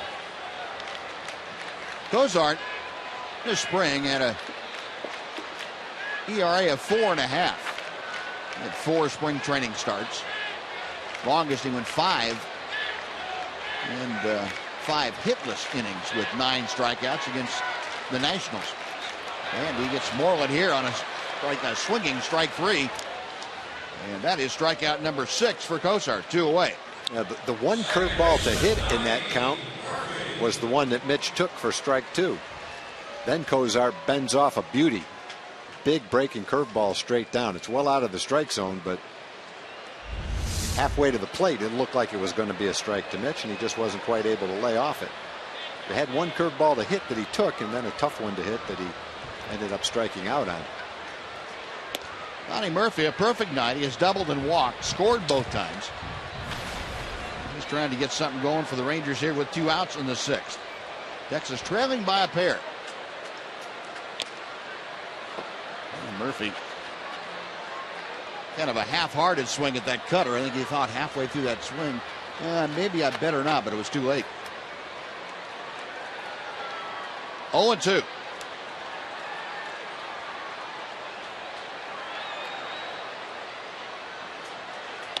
Got him swinging. Well, that's the best inning that Cosart has had tonight. 1, 2, 3. Rangers are gone on a couple of strikeouts. We have finished 6. It's the Astros 5, the Rangers 3 on Fox Sports Southwest.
2-2 game on their hands until Robbie Grossman left Globe Light Park for that shot. And Grossman turned things around. The 4-game summary shows you a 5-3 Astros lead. All 5 runs coming in that 4th inning. Grossman's second home run of the year, and Tanner Scheppers has basically been unscathed other than that inning. All 4 hits, all 5 runs coming in the 4th. And here is the aforementioned Robbie Grossman. It's low and in. It's 2 balls and no strikes. Yeah, that was a curveball that just didn't really break as sharply as many of the curveballs Tanner's thrown tonight. And it stayed right in the middle of the plate.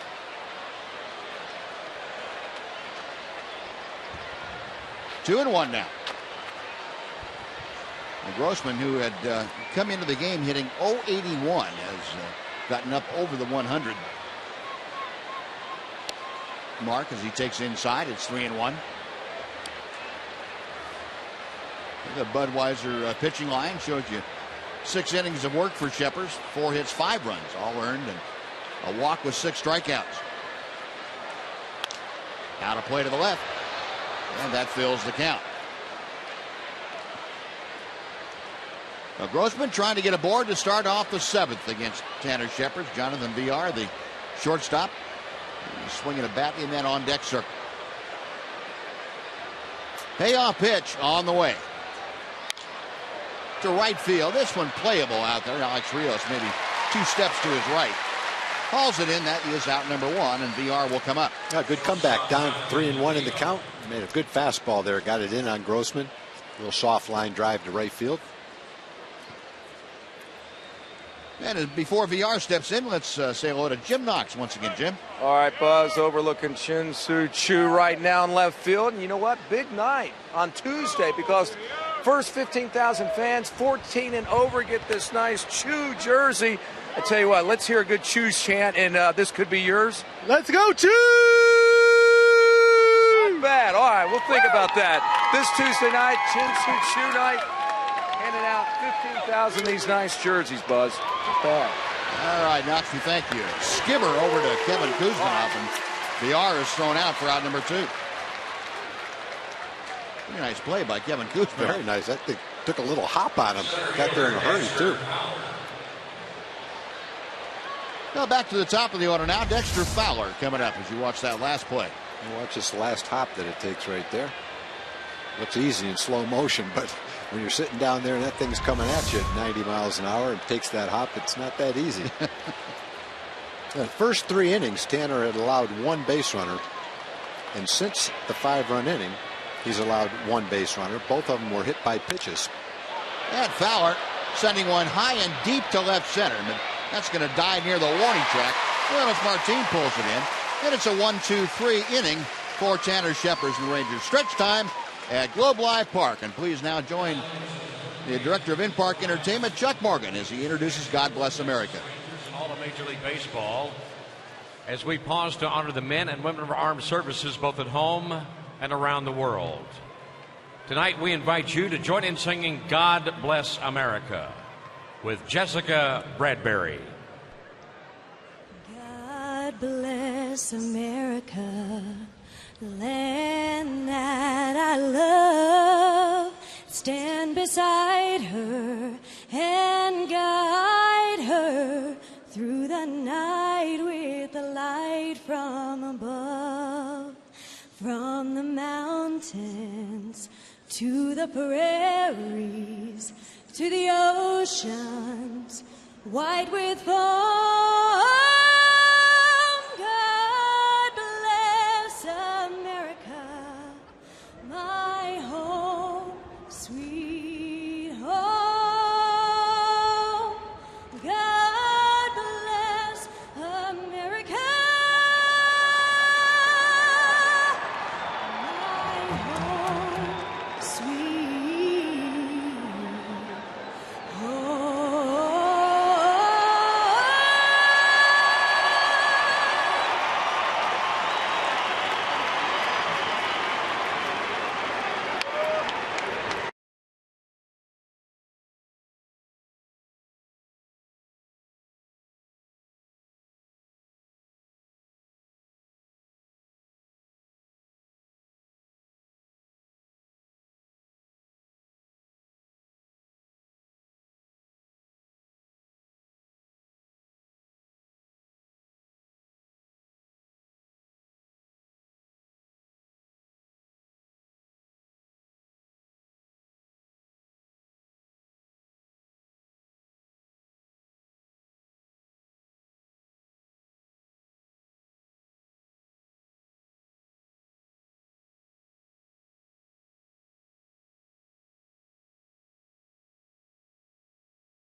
The bottom of the 7th inning. It's time to take a look at our AT&T fan photo of the evening.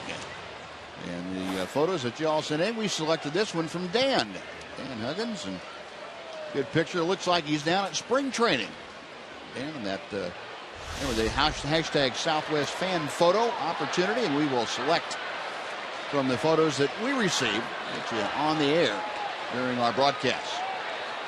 Leonis Martin starting things off. He is 2 for 2 tonight. A bunt single and a solid ground ball base hit to center.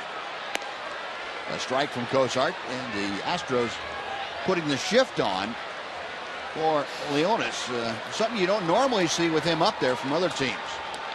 Making ball in the dirt. Yeah, we don't have the charts in front of us, but just thinking back on all the at-bats you can remember with Martin, it wouldn't strike me that he hits that many ground balls to the right side, but evidently he does, or they wouldn't be playing there. Rip and a miss. It's 2-2.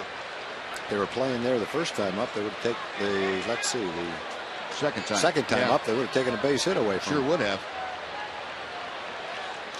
Cozart back with the 2-2.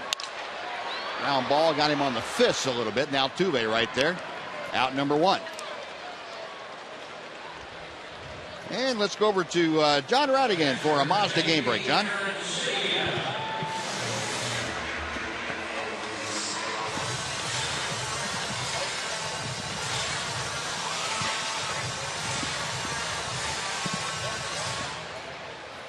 All right, John, thank you. What a tough first month for closers. There's a lot of closers. Closers and ex-closers. Getting bounced around. Pierre and Sebia fouls back the first pitch, 0-1. Jim Johnson, the closer in Oakland, has already lost his job for the time being. Yeah. May get it back. Right now he's in a role of a setup man, or maybe in a committee role. Aaron Sebia tonight has grounded out twice, once into a double play and once produced a run. He had an RBI back in the second inning with that ground out. Down on the count here, no balls and 2 strikes.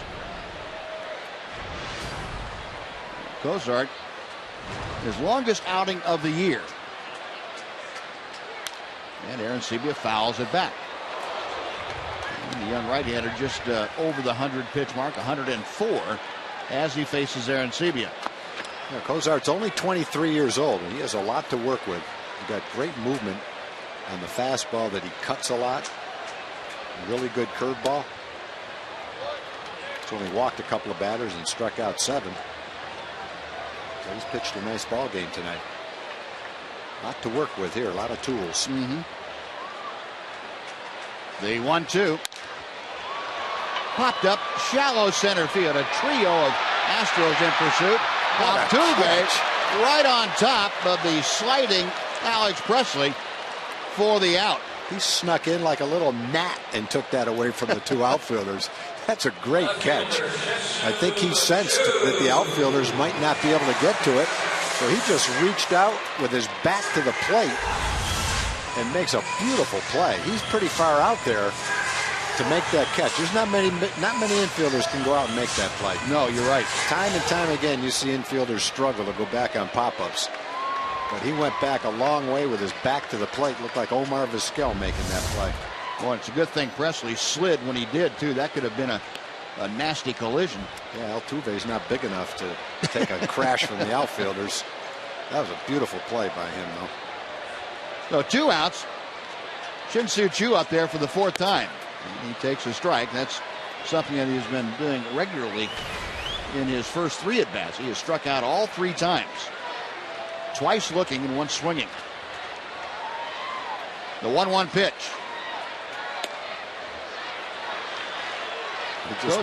He's making a lot of good pitches on him. Yeah, and so he might have had trouble against anybody else getting the breaking ball over consistently, but not to Choo.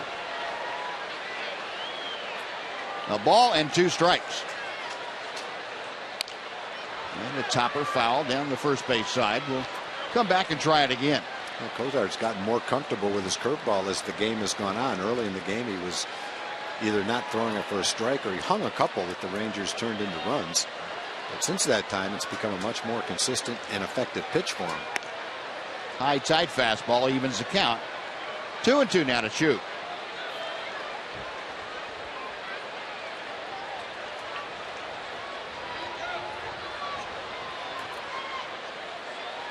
Next pitch, breaking ball, and that's in the dirt. Chu able to lay off. So for the second time this evening, Chu has run the count full. First time was as he was leading the game off and swung through a fastball then. We'll see if he can keep this 7th inning alive for the Rangers. Elvis Andrus hopes to get a shot at Cozart here. Cozart to the wind, the payoff pitch. Check swing, he went around. And Chu gets the golden sombrero with his 4th strikeout of the night. That is number 8 for Jared Cozart. We're going to the 8th. It's still 5-3 Astros.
We head to the 8th inning, and Tanner Shepard's night has come to an end. He worked 7 innings, gives up 5 runs on 4 hits, 1 walk, 6 strikeouts, and all the damage done in that 4th inning by the Astros. Now the 28-year-old left-hander, Pedro Figueroa, comes out of the Ranger bullpen to take over. 5th game for Pedro. Big arm, low to mid-90s fastball. Just a matter of locating it and making good pitches. The stuff is obviously there. Yeah, with Tanner, if you take away the 4th inning, in the other 6 innings, he gave up no hits, no runs, no walks, and 6 strikeouts. He had 2 hit batters, the only base runners. And then in the 4th inning, 4 hits, 5 runs, 1 walk, no strikeouts. And the only walk of the game was the leadoff runner in the 5-run inning. So that was the walk. The only walk was what got the rally started, unfortunately. Yep. 5 of the next 6 reached base, and that was capped off by that 3-run Robbie Grossman home run, the difference in the ball game. Yeah, it's kind of a tough start to evaluate. Most of it was really good, and about 5 minutes of it was really bad. But when it's all over and done with, 7 innings, 5 runs is the line. That's the line. Doesn't really matter how you get to that point. It's what that point is. A ball and a strike. The count to Alex Presley. And Figueroa hits the outside corner. It is 1-2. Presley, a couple of ground outs and a strikeout tonight. Sean Tolleson, the Allen product, loosening in the Rangers bullpen.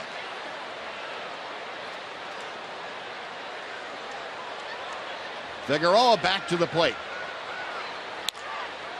Pulled weakly out to second. Johnny Murphy gets a nice lap high hop and throws him out. 1 gone. Yeah, let's say hello to Jim Knox once again, Jim. Designated hitter Jason Castro.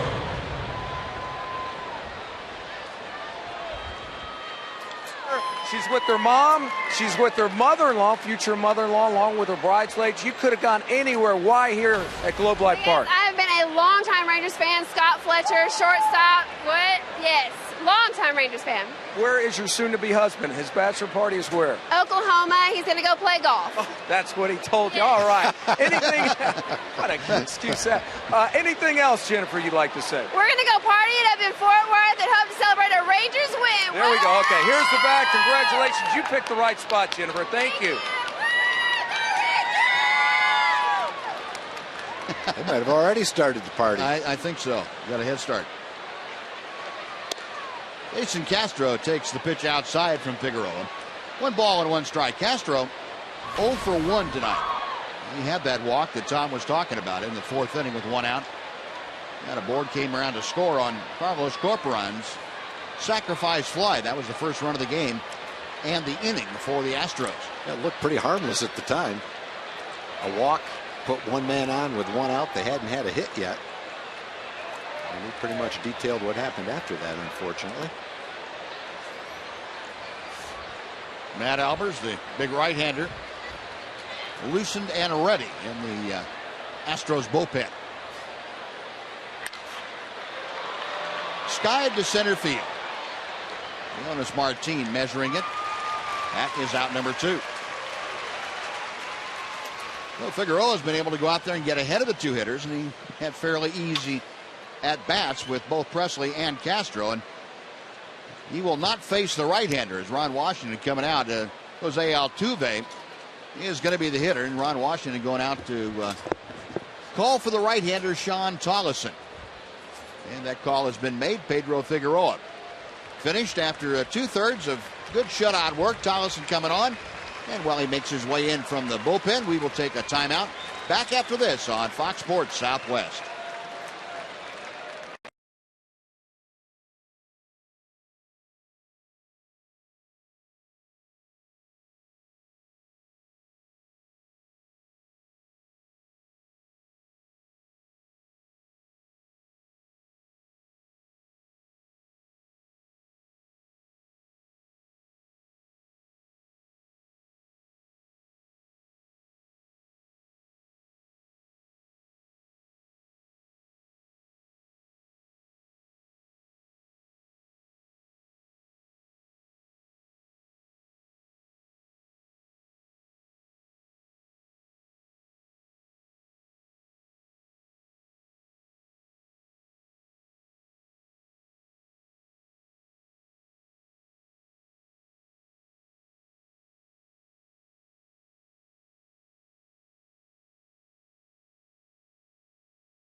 Five-3 lead here at Globe Life Park in Arlington. John Radigan back on the set of Rangers Live. We're in the Captain Morgan Club and getting ready for a post-game report. We'll bring you all the latest. We'll hear from Ron Washington. Lots of analysis from Mark McLemore. Pudge had to cut out of the post-game, but Mac will definitely be here. He'll bring lots of analysis. Emily with lots of post-game, too. It's all coming up immediately following the game. It's Rangers Live, presented by Esurance. Buzz, back to you guys. Thank you, John. Some work here in the 8th inning, and Sean Tolleson, the 26-year-old right-hander, on now to face Jose Altuve. Bases empty and 2 away. And Tolleson's first pitch is chopped foul by Altuve. Sean Tolleson, Allen High School product and Baylor University.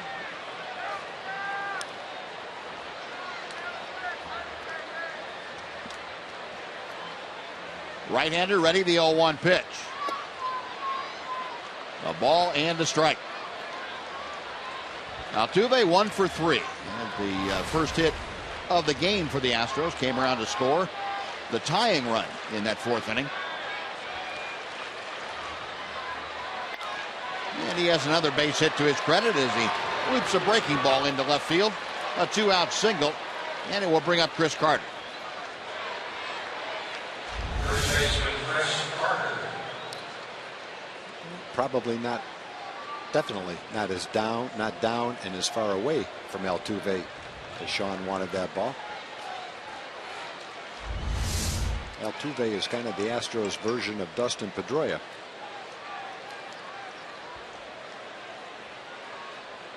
And with good speed at first base, Tollison going to work on Altuve. Chris Carter tonight is 1 for 3. He, like Altuve, had a single and scored a run in the 4th inning. Other than that, he has flied to right and struck out. Altuve stepping that lead off. And a pitch out, but no action going here. 1-0. Tanner Shepard's worked the first 7 innings. Allowed all 5 runs on 4 hits. 1 walk, 6 strikeouts. Pedro Figueroa got the first 2 outs here in the 8th. And Sean Tollison trying to cap off the inning by getting Chris Carter. The high set. And the pitch to Carter is high. It's 2-0.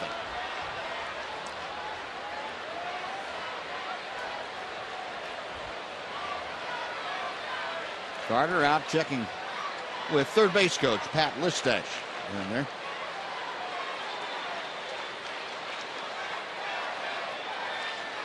Tollison okays the sign and misses inside. It is 3 balls and no strikes, and that will earn a visit by J.P. Arancibia.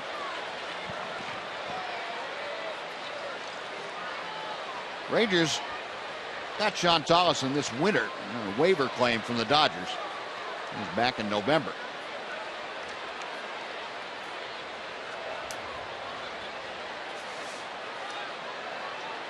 Sean last year with the Dodgers had some back problems that he had to fight. He only appeared in 1 major league game in 2013. 3-0 pitch. Catches the inside corner, and it's 3-1.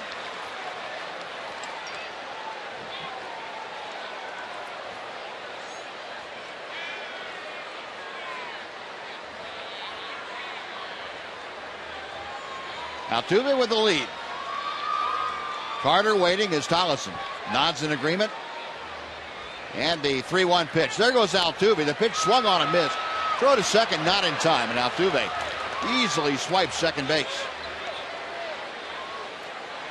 JP threw that ball from his knees just to throw it down there in case he got lucky, but he knew he didn't have much of a chance to throw out Altuve, who's got a good lead and a good jump. He takes a peek in. And that was a simple stolen base. That was one of those bases that was stolen before the catcher even had a chance to throw it. Yep. Carter to swing at what might have been ball 4 away.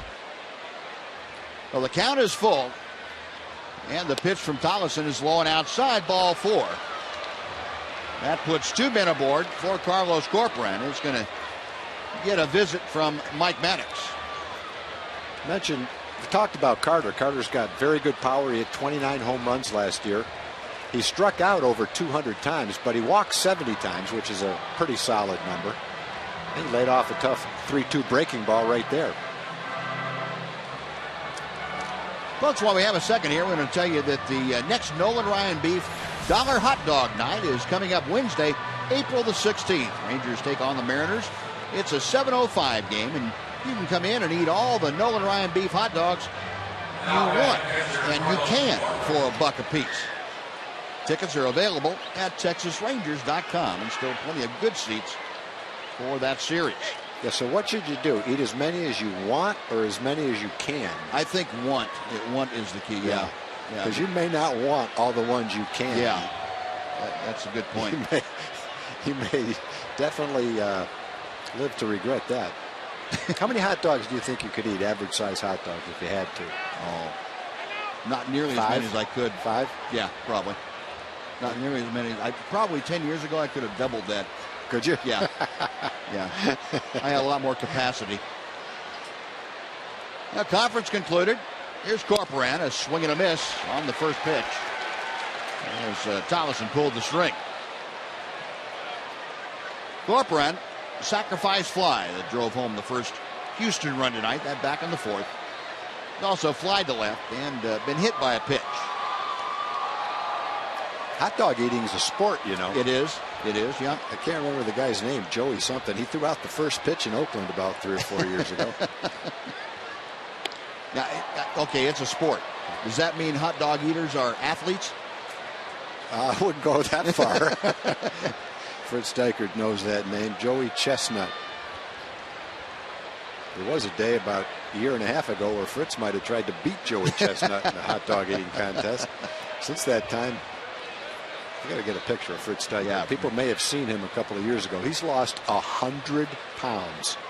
I wouldn't have known him had I walked up to him. The boomstick is not on his diet. Yeah. Looping liner back to Tollison, and he spears it. Well, that'll do it. No runs, a hit, 2 left for the Astros. Bottom of the 8th coming up. It's the Rangers trailing 5-3 to the Astros. There's Fritz. Mini Fritz.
Freaky fast delivery tonight, and it was Jared Kosar doing a good job of settling things down. So we got Shin-Soo Choo 4 times tonight. And he was awfully quick once he got going. Rangers didn't have an answer for Jared Kosar. He is finished after 7 innings. 6 hits, 3 runs, 2 walks, 8 strikeouts. And he will turn it over to the Astros bullpen. Matt Albers is going to come in. He's off to a nice start this year. For most of his career, he was a rather average reliever, really. He spent sometime in the big leagues, sometime in the minor leagues. The last couple of years, he's really shown a lot of improvement. Last year with Cleveland, he was 3-1, had a nice ERA, 63 innings, only 57 hits. Signed as a free agent in the offseason with the Astros to be one of those veteran stabilizers in the bullpen, along with Jerome Williams, Chad Qualls, same kind of guys for them. And he's off to a good start this year. Sinker ball pitcher. And sinker slider. And he typifies that old cliche about pitchers. Comes wheeling it in there. It's one or the other, going to the right or to the left. Elvis Andrus 1 for 2 tonight. He extended his hitting streak to 11 straight ball games. That's the best for the Ranger franchise since 1979. And facing Matt Albers. Albers, a Sugar Land product. Went to San Jacinto Junior College. Right-hander to the plate, and well, he got it inside on Elvis Andrus. Now our AT&T U-Burst rewind, and This was Elvis extending that hitting streak to 11 straight ball games. That came for Elvis back in the 5th inning. But right now, important for the Rangers that he get on base here to start the 8th. Texas down by a pair. 1-2 the count. Out of play.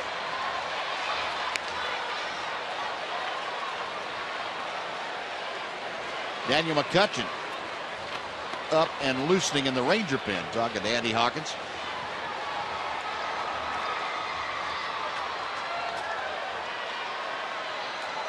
Still a ball and 2 strikes. Elvis waiting as Albert reads the signs. And he misses low and away to even the count. Matt Albers originally came up with Houston back in the 06 season. Went to Baltimore for the 08 through 2010 seasons. That's when he became a reliever full time. And the pitch low and away.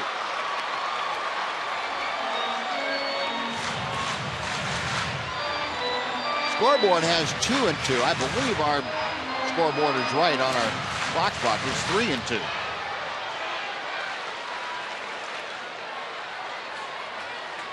Payoff pitch coming.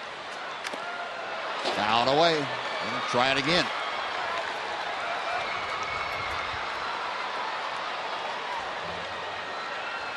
Our tracker brought to you by Skag. Tonight shows you the dispersion of the pitches from Albers, and it is indeed a 3-2 count. Rob Drake, the home plate umpire, just affirmed that. No, another 3-2 pitch is on the way to Andrews. Got him on the fists, another foul ball. And Elvis hanging tough.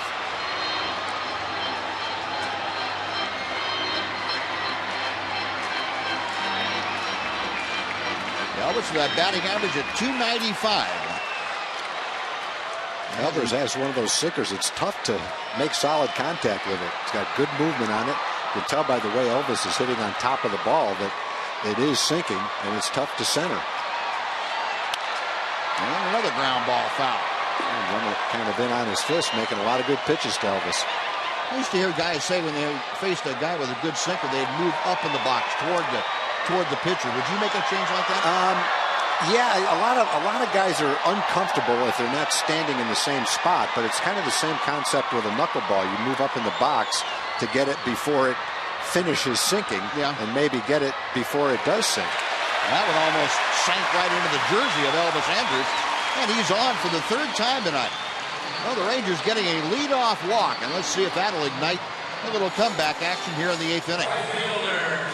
Well, he earned that walk. Fortunately, he didn't put in play most of the balls that he was fouling off. A lot of them hit him off the handle, but he pulled and fouled on the 3rd baseline. Albers tried to get that last one in there, but he got it so far in, it was ball 4. Well, here's Alex Rios, who's had kind of a tough night. See, he's had a tough time against Albers in his career, 0 for 4, but Alex has grounded out twice tonight, once into a double play. He's also flied out, so Rios in the midst of an 0 for 10 streak. And he takes strike 1 from Albers. Got pretty good velocity with that sinker too, 93, 94 miles an hour. You don't have a lot of time to look for it and try to make an adjustment to the sinking action that it has. Elvis the lead from first. Albers set. And he will go that way with a toss.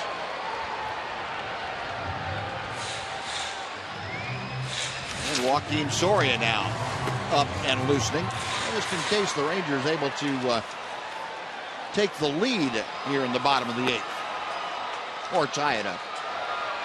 That last night he came in a tie game, which the Rangers eventually won. There goes Elvis. The pitch is fouled away, and Andrews had second base stolen, probably standing up. But Rios fought that pitch off, so Elvis retracing his steps back to first.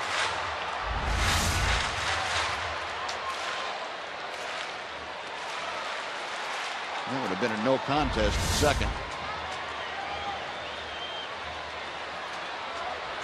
Well, the count runs to 0-2.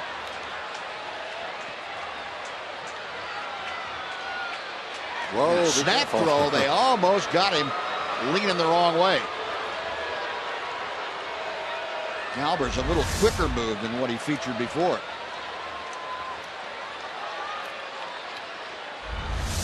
Right-handers ready once again. And the pitch just low, 1-2.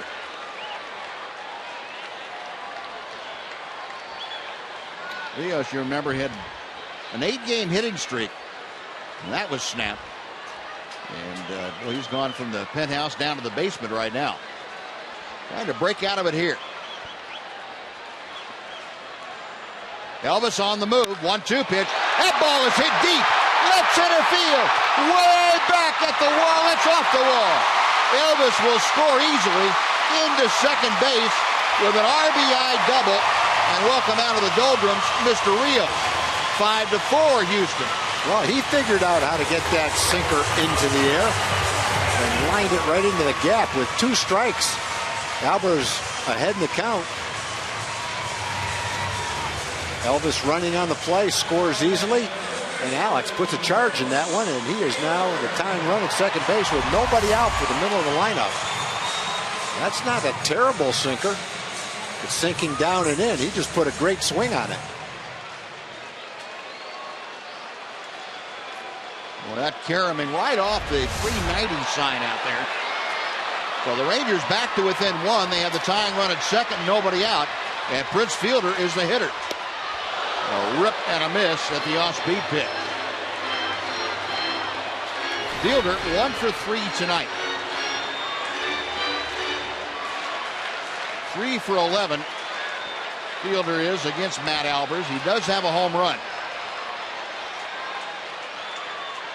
Rios going to third.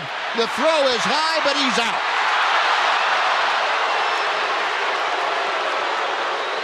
Alex Rios caught by Carlos Corporan trying to swipe third, and he is shot down.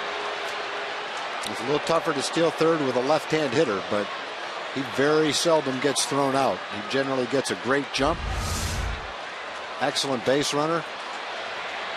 But Corcoran has time and makes the throw. Nice play by Dominguez at third base to handle a throw that was a little bit off the mark. Well, the tying run is off the bases now, and this fielder shoots one, a diving stop by Altuve, and he will throw him out. Well, the shift really paying dividends that time for the Astros, as Altuve had to use all the extension he possibly could to grab that. The throw was way off the mark, but it was on the right side of the base to be off the mark, and that was a bullet hit by Prince. Nice play by Altuve, who has to throw it as hard as he can from way out in short right field. But Prince hit that ball just as hard as he did the base hit the first time up that went right between the infielders into the shift. A nice play by Altuve. Well, there are 2 outs now. Here's Kevin Kuzminoff, and he takes a breaking ball for strike 1. That ball was hit so hard without the shift, it probably would have been down the right field line for an extra base hit. I don't think the right fielder, Presley, could have gotten over to cut it off. It was hit so hard. Kuzminoff 1 for 2 tonight. And that pitch in the dirt to him. Kevin, an RBI single back in the first. He was hit by a pitch in the third inning. Last time up, skied to center field. And he has yet to find a way to solve Matt Albers. 0 for 8 is Kuzminoff in his career. Albers with a 1-1 pitch. Off the end of the bat, a little cue shot. It comes back fair. And right there is Chris Carter to step on the bag. That'll do it. The Rangers get a run on a hit, but a big caught stealing prevents any further damage. We're going to the ninth. It's now 5-4 Astros.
every strikeout, every walk-off, and every history-making moment on MLB Whip Around.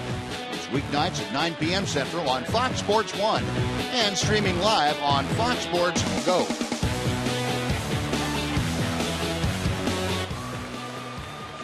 Sean Thomason back out to work the ninth inning. He will face the bottom third of the Astros order. Dominguez, Grossman, and Villar. Rangers with single runs in 4 different innings. 1 in the first, 1 in the second, 1 in the fourth, and 1 in the eighth. Astros with a 5 spot in the fourth.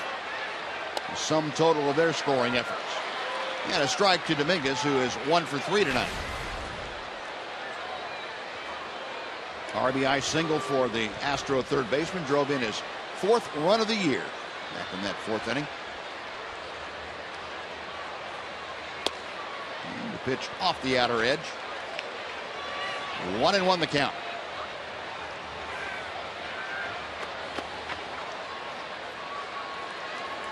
Dawson came on, I should say, in the 8th inning and gave up a hit and a walk, but left the final out of the frame. Dominguez shoots it out of play to the right.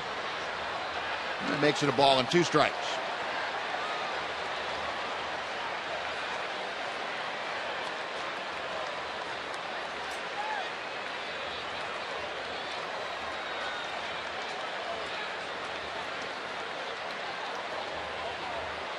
Matt Dominguez is 24 years of age, out of Southern California. It's out of play. Now for a young player, he hit 21 home runs. Didn't strike out all that much. Nowadays, really, if you're a regular and you strike out less than 100 times, it's not that bad. Yeah. He struck out less than 100 times last year. Another 1-2 is coming from Tolleson. Call strike 3. And Sean nailing down that outside corner. And he got Dominguez window shopping out number 1.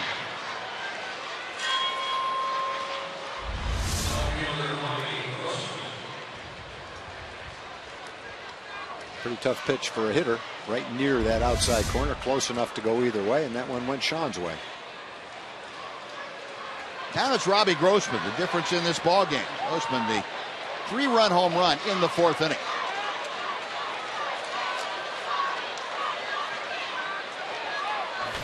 For Grossman, his 2nd home run of the year. He now has driven in 6.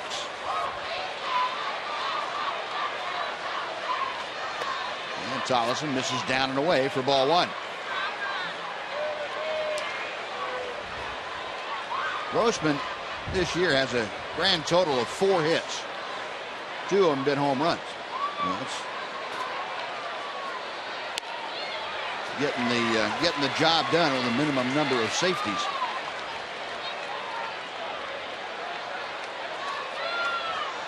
A ball and a strike to count.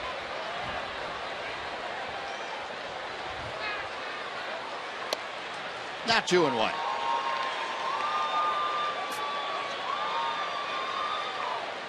Kevin Chapman, left-hander. You saw last night's game. Loosening in that Astros bullpen. The 2-1 pitch to Grossman. Into right center field. That is down and splits the outfielders. Grossman going for 2, and Leonis Martin able to cut it off but not get off a strong throw. And Grossman, with his 2nd hit of the night, 2nd extra base hit, in scoring position with 1 out now for Jonathan Villar.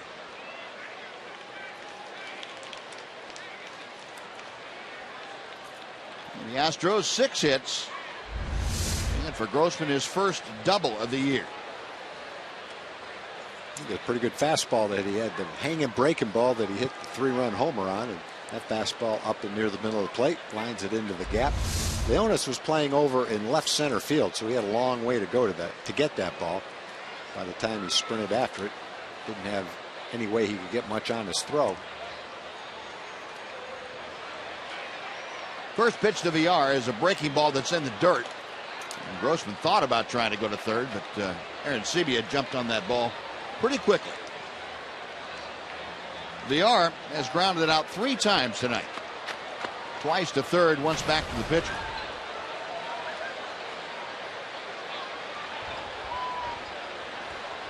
Donaldson trying to make sure that the Rangers come to bat in the bottom of the ninth, trailing by no more than a single run. It's 5-4 now. Tried to hold up on the changeup, couldn't do it. A ball and a strike.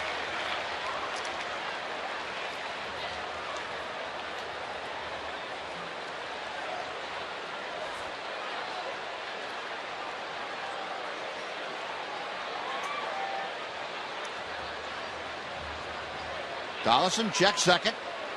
Comes to the plate. Foul ball. 1-2 now.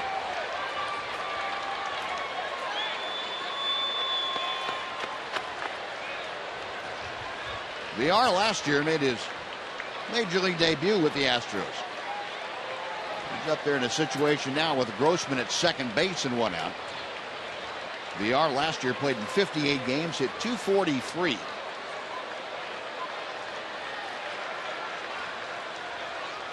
Donaldson's pitch. And tried that changeup again. Almost got him off right. It was just a little bit too outside.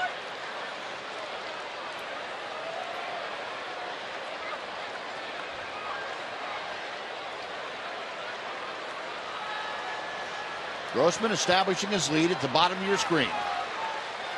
Donaldson okays the sign and checks second base. Got him swinging. Changeup set up the fastball and threw it right by him. Second strikeout of the inning and the game for John Donaldson. 2 away, and Dexter Fowler will come up for a 5th time tonight.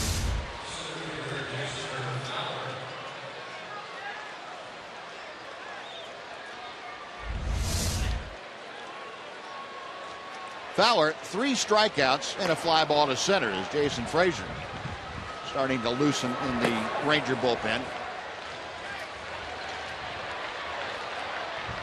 Fowler currently hitting at .276. And he takes strike 1.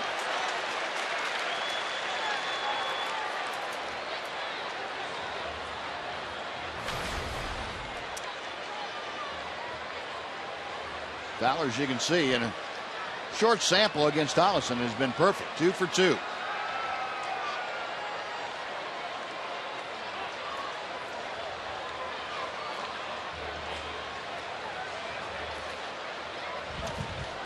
See the infield a step or so around to the right for the left-handed hitting Dexter Fowler. And he pulls it weakly on the ground to Prince Fielder. Underhanded Donaldson, and that will do it. Well, the 1-out double to no avail for the Astros. We're going to the bottom of the ninth. Mitch Moreland to start things off. Rangers trail the Astros by 1.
Rangers baseball on Fox Sports Southwest is brought to you by Southwest Airlines. Find Southwest Airlines fares online only at southwest.com. by AT&T Ubers TV. Check availability at 1-800-PICK-ATT. Rethink possible. And by your Texas Ford dealers. Take the EcoBoost Challenge to see why Ford is the best in Texas. Well, the Rangers trailing by a run, 5-4 as they come to bat in the bottom of the ninth inning. Fans here better than 42,500 on hand, hoping for another comeback and walk-off victory. And Kevin Chapman, the left-hander, is on the hill now for Houston. Well, Chapman has pitched 2 2/3, given up 4 hits and 5 walks. So there's been a lot of base runners as he tries to come in and close out the Rangers here in the ninth inning. Chapman last night worked 2/3 of an inning, gave up 2 hits and a walk, but no damage done. He got a couple of strikeouts. And he's facing the pinch hitter Michael Choice to start off the ninth inning. And the first pitch is outside, ball 1. Choice 1 for 12 for the season. Pretty sporadic playing time for the young man. Gets well to right center field. Fowler going back, looking up, goodbye! Michael Choice ties the game with a bomb to the bullpen. Well, he's probably had a lot of thrills in his young life, but nothing like that. Shows the power he's got to all fields. Right out of here, 410 feet into the bullpen. First strike he saw. Doesn't get much better than that for a local kid.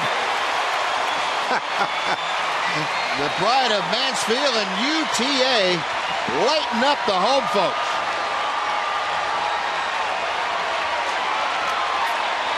We are knotted at 5, and the pitch to Donnie Murphy is outside. A smile from ear to ear, and deservedly so for Michael Choice.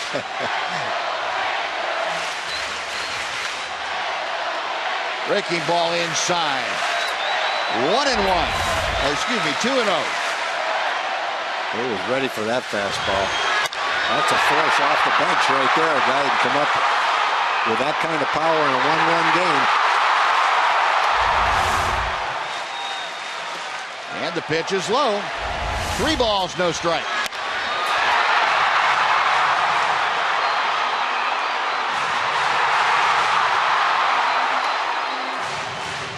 That got the fans going too, boy. It sure did. I mean, they were anticipating a rally, hoping for a rally. There was pretty good electricity in the park, and that thing left the park, boy. It reached a different level. 412 feet with very little hang time. I think that qualifies as a rope. I do too. Man. Well, now Chapman trying to gather himself and come back. He's down 3-0 and misses inside. Donnie Murphy with the winning run as aboard and nobody out. Well, Donnie Murphy's had a good night. He doubled to lead off the second and scored. He walked to lead off the fourth and scored. And now he's got another walk, so he's been on base 3 times.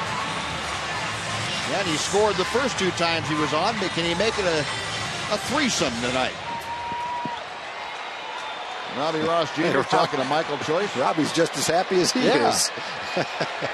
Here's Leonis Martin, who has already dropped the bunt down and beaten it out tonight. He is around to bunt again against Chapman, and the throw goes to first base. Matt Dominguez, the third baseman, was a good 40 feet down the line toward home plate, maybe another 50 feet short of home plate.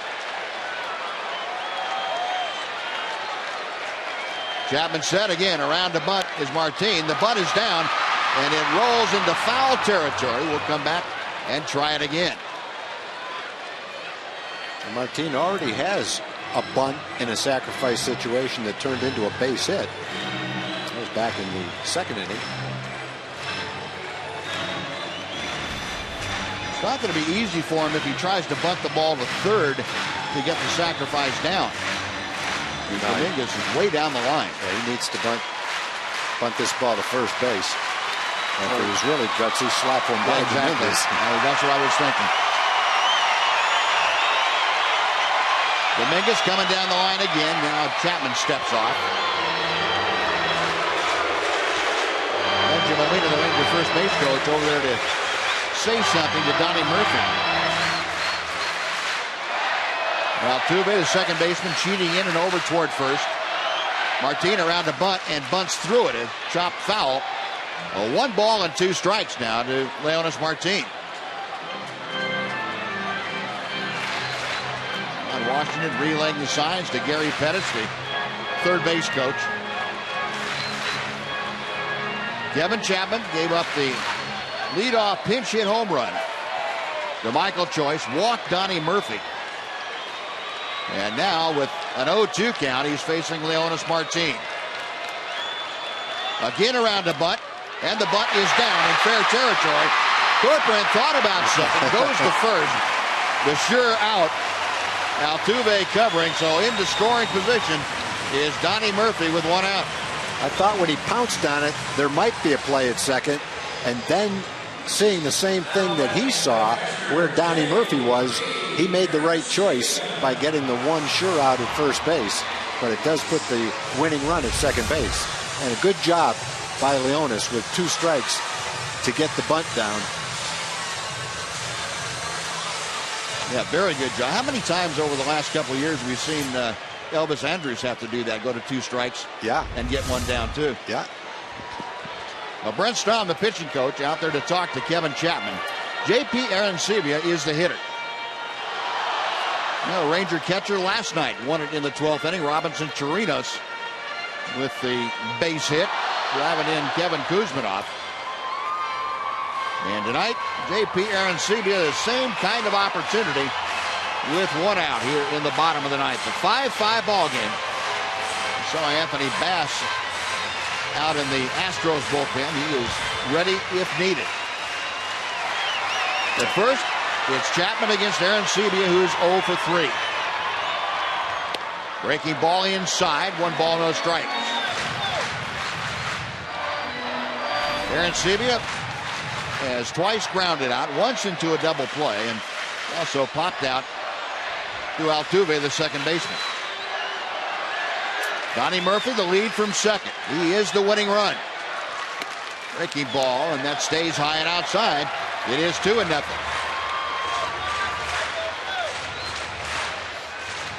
Outfield straight away against Arancibia. Infield, maybe 2 steps around to the left. Chapman okays the sign. The left-hander's ready. Looper to right field. That's a playable for Presley. He makes the catch. And staying at second base is Donnie Murphy. There are now 2 outs. And Shin-Soo Choo is coming up. Well, Bo Porter obviously stuck with Chapman because Shin-Soo was the next hitter. First base was open. He could pitch any way he wanted to JP. But he wanted the lefty-lefty matchup. So here he is with the lefty-lefty matchup. Choo has struck out 4 times. But he has swung the bat very well this year early in the season against left-handed pitching. So you like him up in this situation for sure. No matter what's happened the first 4 times up. Whole different ball game now with a different pitcher in there. He just wasn't picking the ball up very well against Jared Kozar. Choo this year, a .455 hitter against left-handers, and he fouls off the first pitch from Kevin Chapman. Shin-Soo is 5 for 11 with an RBI against left-handers. There's the breakdown. 304 against righties. Kevin Chapman has given up the tying run, and the Rangers are trying to touch him for the winning run. Bottom of the ninth inning, a 5-5 ball game. And the Rangers make it 4 walk-off wins at home already. Donnie Murphy would love to from second base. Way outside, it's 1-1.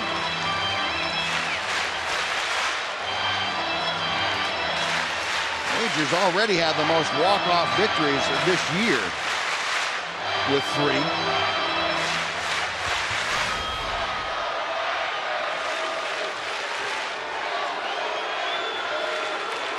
Chapman sets. 1-1, the breaking ball. That comes in the front door. 1-2.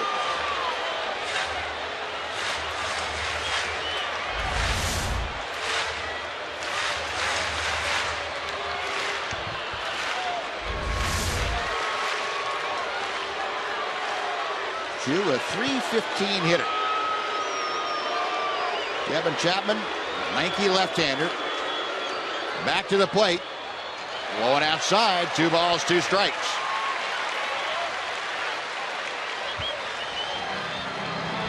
Donnie Murphy walked with nobody out after the leadoff home run by Michael Joyce was sacrificed to second. J. Pierre and Seaby then fly to right, and Murphy still carrying that winning run. Now out there with 2 away.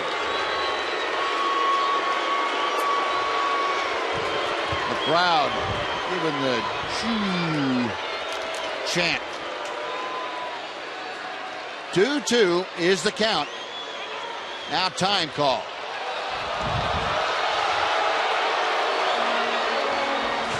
Well, a lot of tension, a lot on the line right here.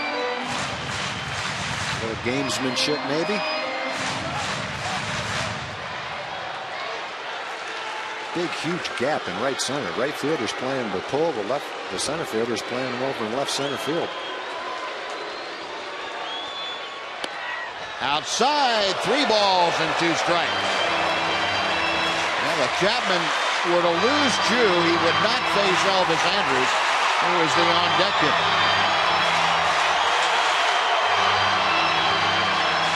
Three and 2.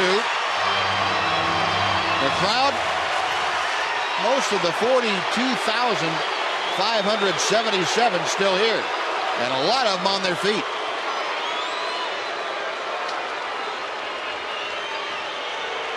Three balls, 2 strikes, 2 outs. Murphy with a lead from second. Corcoran flashing the signs. Now the payoff pitch. Got him swinging. Well, Chu strikes out for the 5th time tonight, but the Rangers come back to tie it. The leadoff home run by the pinch hitter, Michael Joyce. And for the 2nd straight night, we are going in for bonus baseball on to extra innings. 5-5 the score.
All season long by Jack Link's Beef Jerky. Feed your wild side.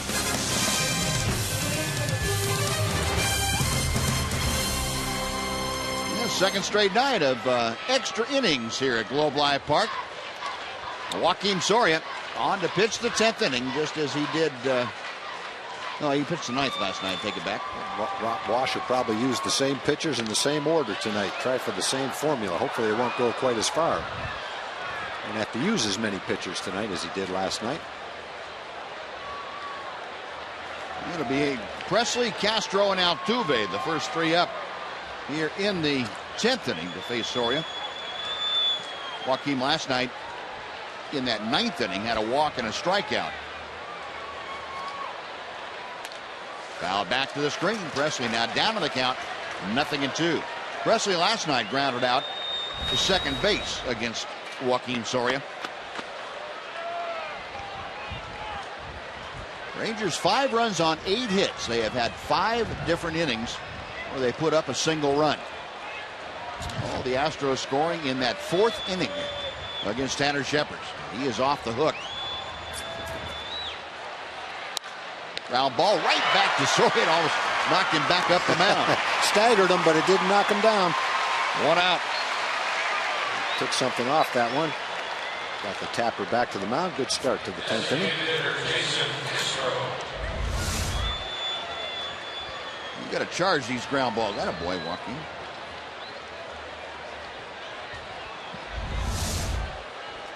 Now Jason Castro coming up. Castro 0 for 2. He has scored a run. He walked in the 4th. Also hit by a pitch. Now Altuve waiting in the on-deck circle. Great crowd on this Sunday night. 2nd installment of the Silver Boot this year. Excuse me, on Saturday night. What night is this? Okay, we're in Arlington. It must be Saturday.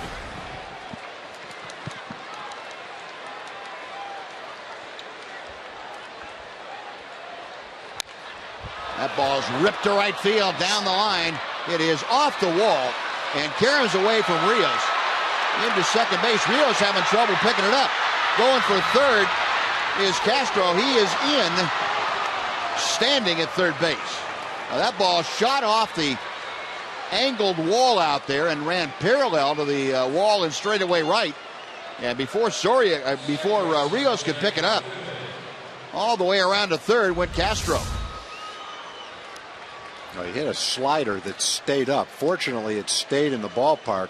Unfortunately, it hit the slanted part of the fence and hugged the wall all the way around towards center field. Well, thought off the bat it might have enough to get out of the ballpark, but it didn't come back to Alex. It just hugged the wall. And Castro all the way to third base. So now with 1 out, Marwin Gonzalez has come off the bench, and he is the pinch runner at third base. So Gonzalez running for Castro. Rangers with the infield all the way in, and Altuve lashes one foul. Out of play to the right. It is 0-1.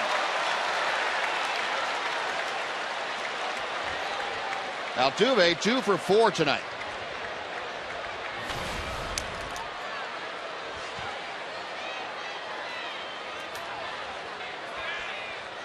Soria from the stretch and misses high. 1 ball, 1 strike.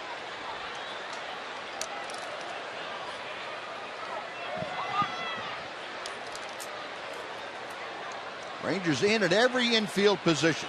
Just about the cut of the grass. Soria's next pitch.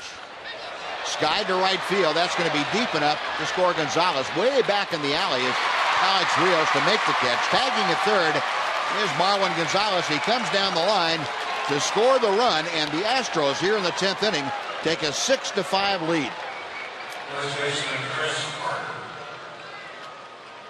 He's the right guy for the Astros to have up in that situation. He's their best hitter, best contact hitter. He's trying to hit the ball back through the middle, get the ball in the air. Did exactly what he was trying to do.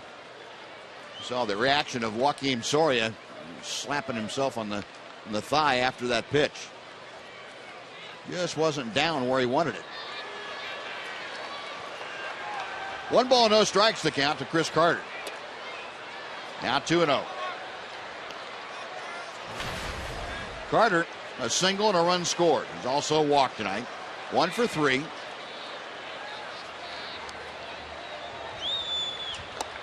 Way outside, 3-0. Well, if Carter extends this inning against Soria, Carlos Corporan swinging a bat in the on-deck circle.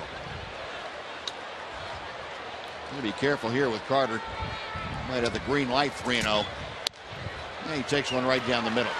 Never mind. I don't know why he wouldn't have had the green light in that situation.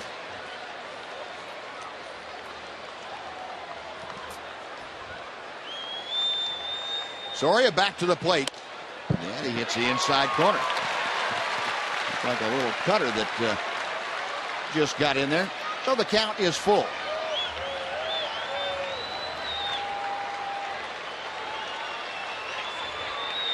Payoff pitch. Check swing, ball 4. This couldn't quite entice Chris Carter to go after that pitch. 1 on, 2 out, and Corcoran coming up again.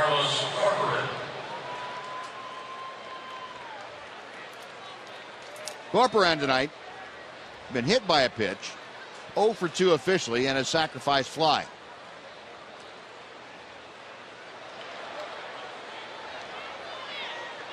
.143, Corcoran's average. And first ball swinging, pops it up. Wynn pushing it toward the stands, now coming back as Kevin Kuzmanov is there. And in foul territory, makes the catch down into it. The Astros retake the lead, a run on a hit, 1 man left. Bottom of the 10th, 6-5 Astros.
Top now, 6-5 as they score a run in the top of the 10th inning. Rangers again in comeback mode as they go to work in the bottom of the 10th. And a new pitcher on the hill for the Astros. It'll be 26-year-old right-hander Anthony Bass coming out of the bullpen. The 4th pitcher used by Bo Porter tonight.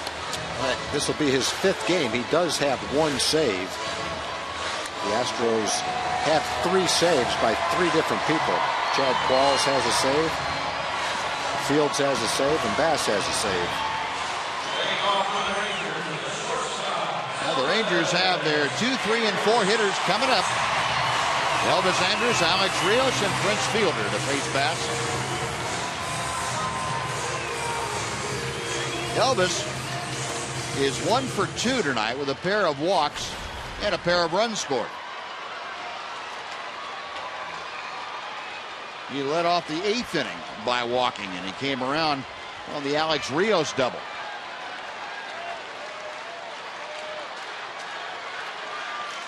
Bass ready to go. And he fires high for ball 1.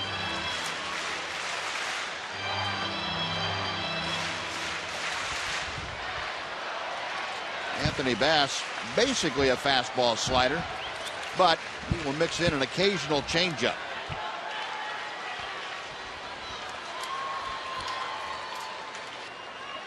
Big right-hander out of Dearborn, Michigan. The 1-0 pitch coming to Elvis. Out of play.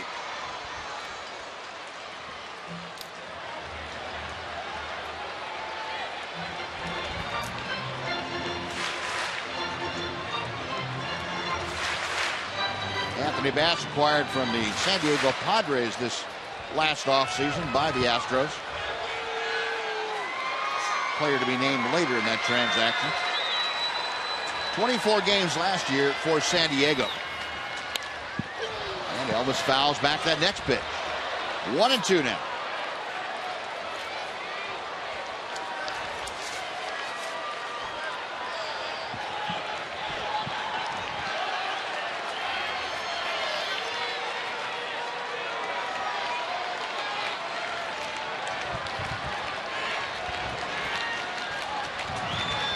Bass okays the sign. The 1-2 coming to Elvis. In the dirt. 2 balls, 2 strikes.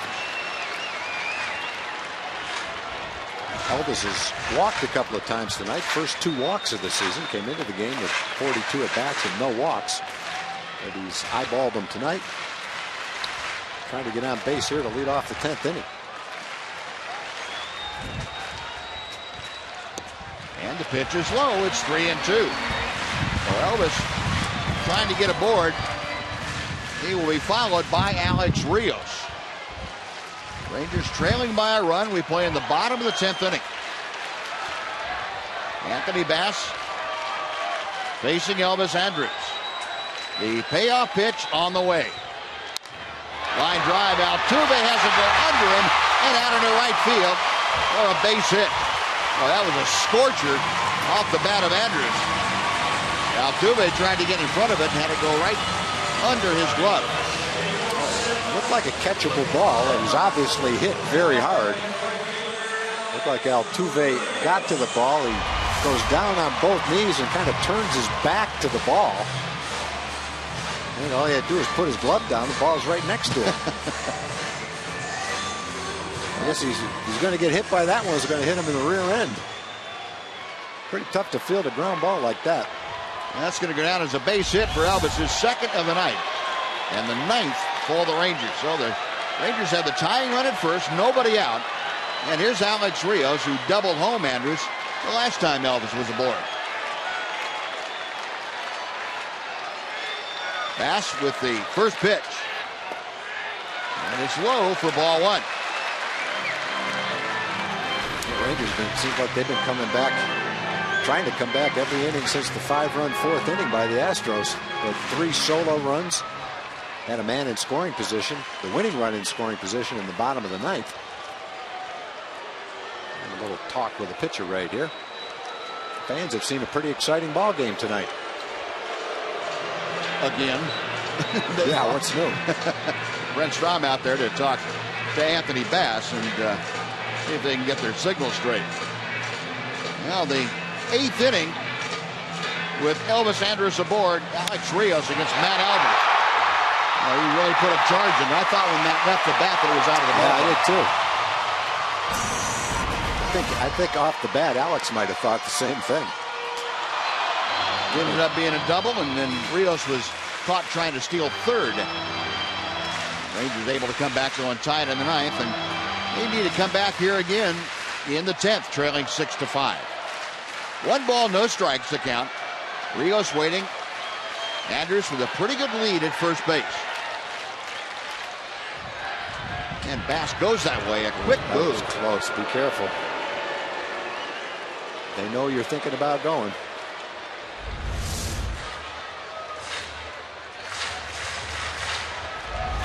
If that throws on the other side of Carter, he makes the tag and Elvis is out. Yeah, it might have been a different story. Again, Elvis a pretty good lead at first, and Bass checks it. There goes Elvis. The pitch is a strike. The throw to second, not in time. Elvis with a big steal. And Corcoran made it pretty close. Made it pretty close, and the pitcher, Anthony Bass, a little bit of a leg kick, a little slow to the plate. And Elvis took advantage of that, slides underneath the tag. And I think everyone in the ballpark knew he was going to try to steal. A little surprised Bass didn't try to throw over to first base again. Yeah. Or maybe step off, just try to disrupt his timing a little bit. Instead, Elvis got an average jump, but he really benefited from how slowly it took Bass to deliver the ball to the plate. You know, sometimes you see a relief pitcher that doesn't like to throw the bases. He's in there to get the hitter out and doesn't work on it that much. Well, the tying run out at second now, nobody out, and the breaking ball is low and outside. 2-1 to Alex Rios. Rios with a chance here against Anthony Bass to at least tie the ball game. Rangers on that top rail, trying to figure out a way to come back and walk off another win here at home. Toward the hole, a diving stop, up and throwing Villar, and in time they got him. What a play. Oh my goodness. What a play by Jonathan Villar, not only to get to it, but to be quick enough up and throwing a strike to first. That was as nice a play as you're going to see, especially under the circumstances. That ball goes into left field. It's first and third and nobody out. And it's a hard hit smash. Ball's by him. He reaches back to catch it and then comes back and gets a fast runner at first base with a great throw. Nice pickup at first base by Chris Carter. Scoops it out of the dirt. And boy, that's about as nice a play as you're going to see. Here it is. They're going to intentionally walk Prince Fielder now and put the winning run aboard here in the bottom of the 10th inning. And Kevin Kuzminoff will have the opportunity to win the ball game. Fielder getting the intentional walk, had a couple of them last night. And Bo Porter not taking any chances here in extra frames. Rangers had 3 intentional walks issued in last night's game. And Fielder gets his 3rd in the last 2 nights. So first and second, 1 out. Kuzminoff is coming to the plate. When he dives for this ball, he's actually angling out toward left field. The ball is by him. And then he completes it with a nice throw to first base. Got a fast runner.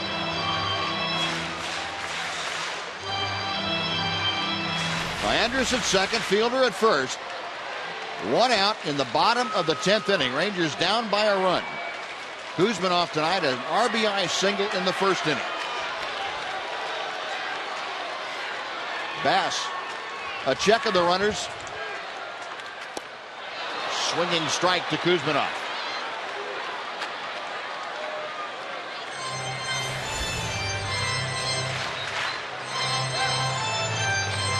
And the Rally Hats again. Out in force at Globe Life Park. And Josh Wilson now is going to come in to pinch run, representing the winning run. He takes over for Prince Fielder. Josh Wilson carrying that winning run at first base. Hoping to get a chance to use his speed.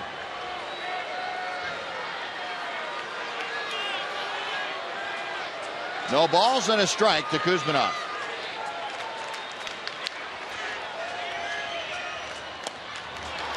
Now 0-2.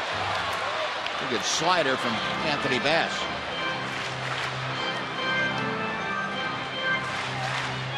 Other than the single in the first inning, Kuzminoff tonight has been hit by a pitch, fly to center, and grounded to first. Got Andrus at second. Josh Wilson, the pinch runner, at first. A 6-5 Houston lead.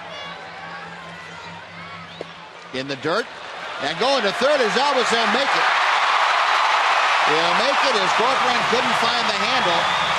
And great anticipation by Andrews. Well, we've seen that the last couple of nights. Twice by Kuzminoff and that time by Elvis. They're being encouraged when they get a good secondary lead. If that ball's in the dirt, take off. Now all Kevin has to do is make some contact. So Andrus carrying the tying run now, 90 feet away. A count of 1 ball and 2 strikes to Kuzminoff. Josh Wilson still with that winning run at first. He wasn't taking any chances on trying to advance. He wasn't sure what Elvis was going to do. He didn't want to get a bad jump and get thrown out.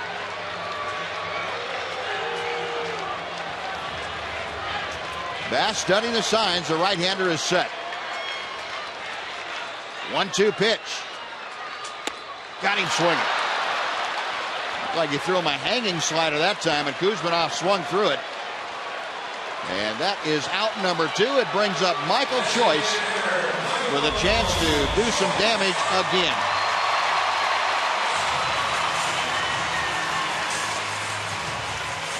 Yeah, and I like Kevin's chances on that pitch to hit the ball in the air. He just came up empty. Well, Michael Choice, who came off the bench as a pinch hitter to start the 9th inning, homered into the Ranger bullpen to tie this game at 5.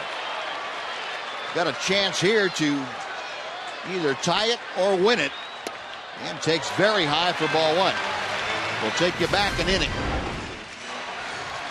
Kevin Chapman, the pitcher. The first fastball that Michael Choice saw. He launched 412 feet into that Ranger bullpen. Game-tying home run. Now he's up there with 2 outs. The tying run at third, the winning run at first. 1-0 pitch. In tight. 2-0.